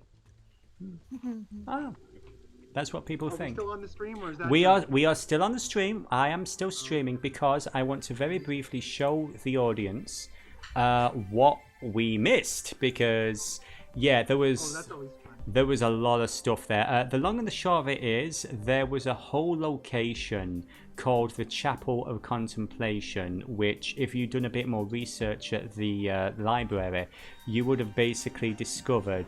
I'm showing this on the stream, by the way. You would have basically discovered this. It's easy if you guys look at it on the Discord. But there is a location here, and I'm actually going to put Digby as the person who's going through here. So, why are you not working? Come on. There we go. So, the idea is that you guys would have been exploring this area. You would have stumbled across Coco, who was currently trying to locate a very important item for Corbett, because he was using her as a puppet every now and then. And you guys would have basically, one of the players would have stumbled into this location, and you see poor Sephi has disappeared. He is actually in a different map now. He is in the chapel underground, which is over here. Oh wow. Yeah, I had a whole thing planned. There would be a bunch of bodies. There were two rare Call of Cthulhu tomes in here. You missed both of them because one was by Corbett, one was in here. And again, I basically set the lighting up. If you see here, you just get to the very, very edge. There's a little something over there. And if you had really insisted on trying to get your way through, I would have had you make a strength roll, and you would have discovered that statue. And something unpleasant would have happened to you. Yeah. But there! Really unpleasant. That's, for the most part, that's it. Oh, so I did have one or two other things set up. I did have an old-timey map of Boston set up, but I realised, well, it wasn't really needed, but this is the location where the house was. This was the location where the chapel was. This was, I think that was the state house over here, and, various bits and places. So, for the most part, that was pretty much it. Well, to be fair, I can't say we didn't exactly have an unsatisfactory ending. Yeah. No, you did it was good. pretty You did good. actually, and surprising. I thought everybody was going to be doomed. Yeah. To be honest, I was expecting James to go down without a fight. Well, truth be told, Digby kind of started feeling like he was the only sane man, but he got that angry towards the end. He was just like, no, this fucker's been screwing around with me, and I'm taking him down. Full disclosure. Full disclosure as well. The rules for actually fighting and using combat, and because Corbett has spells, he can do shit to you. He has the dagger can do special things as well. But because we were on a very tight time frame, I basically condensed everything. So, this was a scenario. This could have run for 2 or 3 sessions. However, the pace we were going at, I wanted to try and get it all in one. So for future scenarios, I think we can give this more room to breathe in the future. Definitely. Yeah. Yes. But did you enjoy yourselves? Absolutely. I had I fun. did. I enjoyed it a lot, Dennis. Thank you for lore mastering a game for us. Absolutely. It was a genuine pleasure. And I will also say, you asked the question, James, about James dying. Had I failed a certain sanity check, that would have been, I was in communication with DeVillo, and I was basically going to say, if she failed that, yeah, James goes. He's unconscious, so that's what's going to happen next. One roll saved you, James. She unfortunately stepped out earlier, but we've had a very good night from Nicola. Oh, and before I finish the stream and everything and the recording, a big thanks to everybody who worked on the content for this. RPG Nook for all the videos on how to adjust this. Seth Skorkowski for actually doing a video on this in the first place and inspiring me to not only try this scenario specifically, but also on trying Call of Cthulhu in general. This was the first time I'd run this game, and very rough around the edges, but I think we all want to try this again in the future sometime. Yeah, I'm totally game to do this again with a more breathing time and less of a pace. Excellent. A big thanks to Four Across is Emu for some of the art assets. Also, a big thanks to I'm going to butcher these names. Cisticola, Cisticola, there we go, on DeviantArt for the map of the Corbett house. The people at yogsothoth.com for all the amazing handouts, and basically the people at Chaosium for writing this this scenario, and for the 7th edition of this system. It has been a genuine delight. So going down the list, we have had a good night from our dear Nicola, dear Kathleen. I would like to ask a very good night from Aja. Good night. A good night from Bloody. Good night. A good night from D. Good night, everyone. A good night from DeCork. Good night, everybody. And last but not least, a good night from Sephi. Night night. Thank you and have a good night, guys. Love you all. Bye.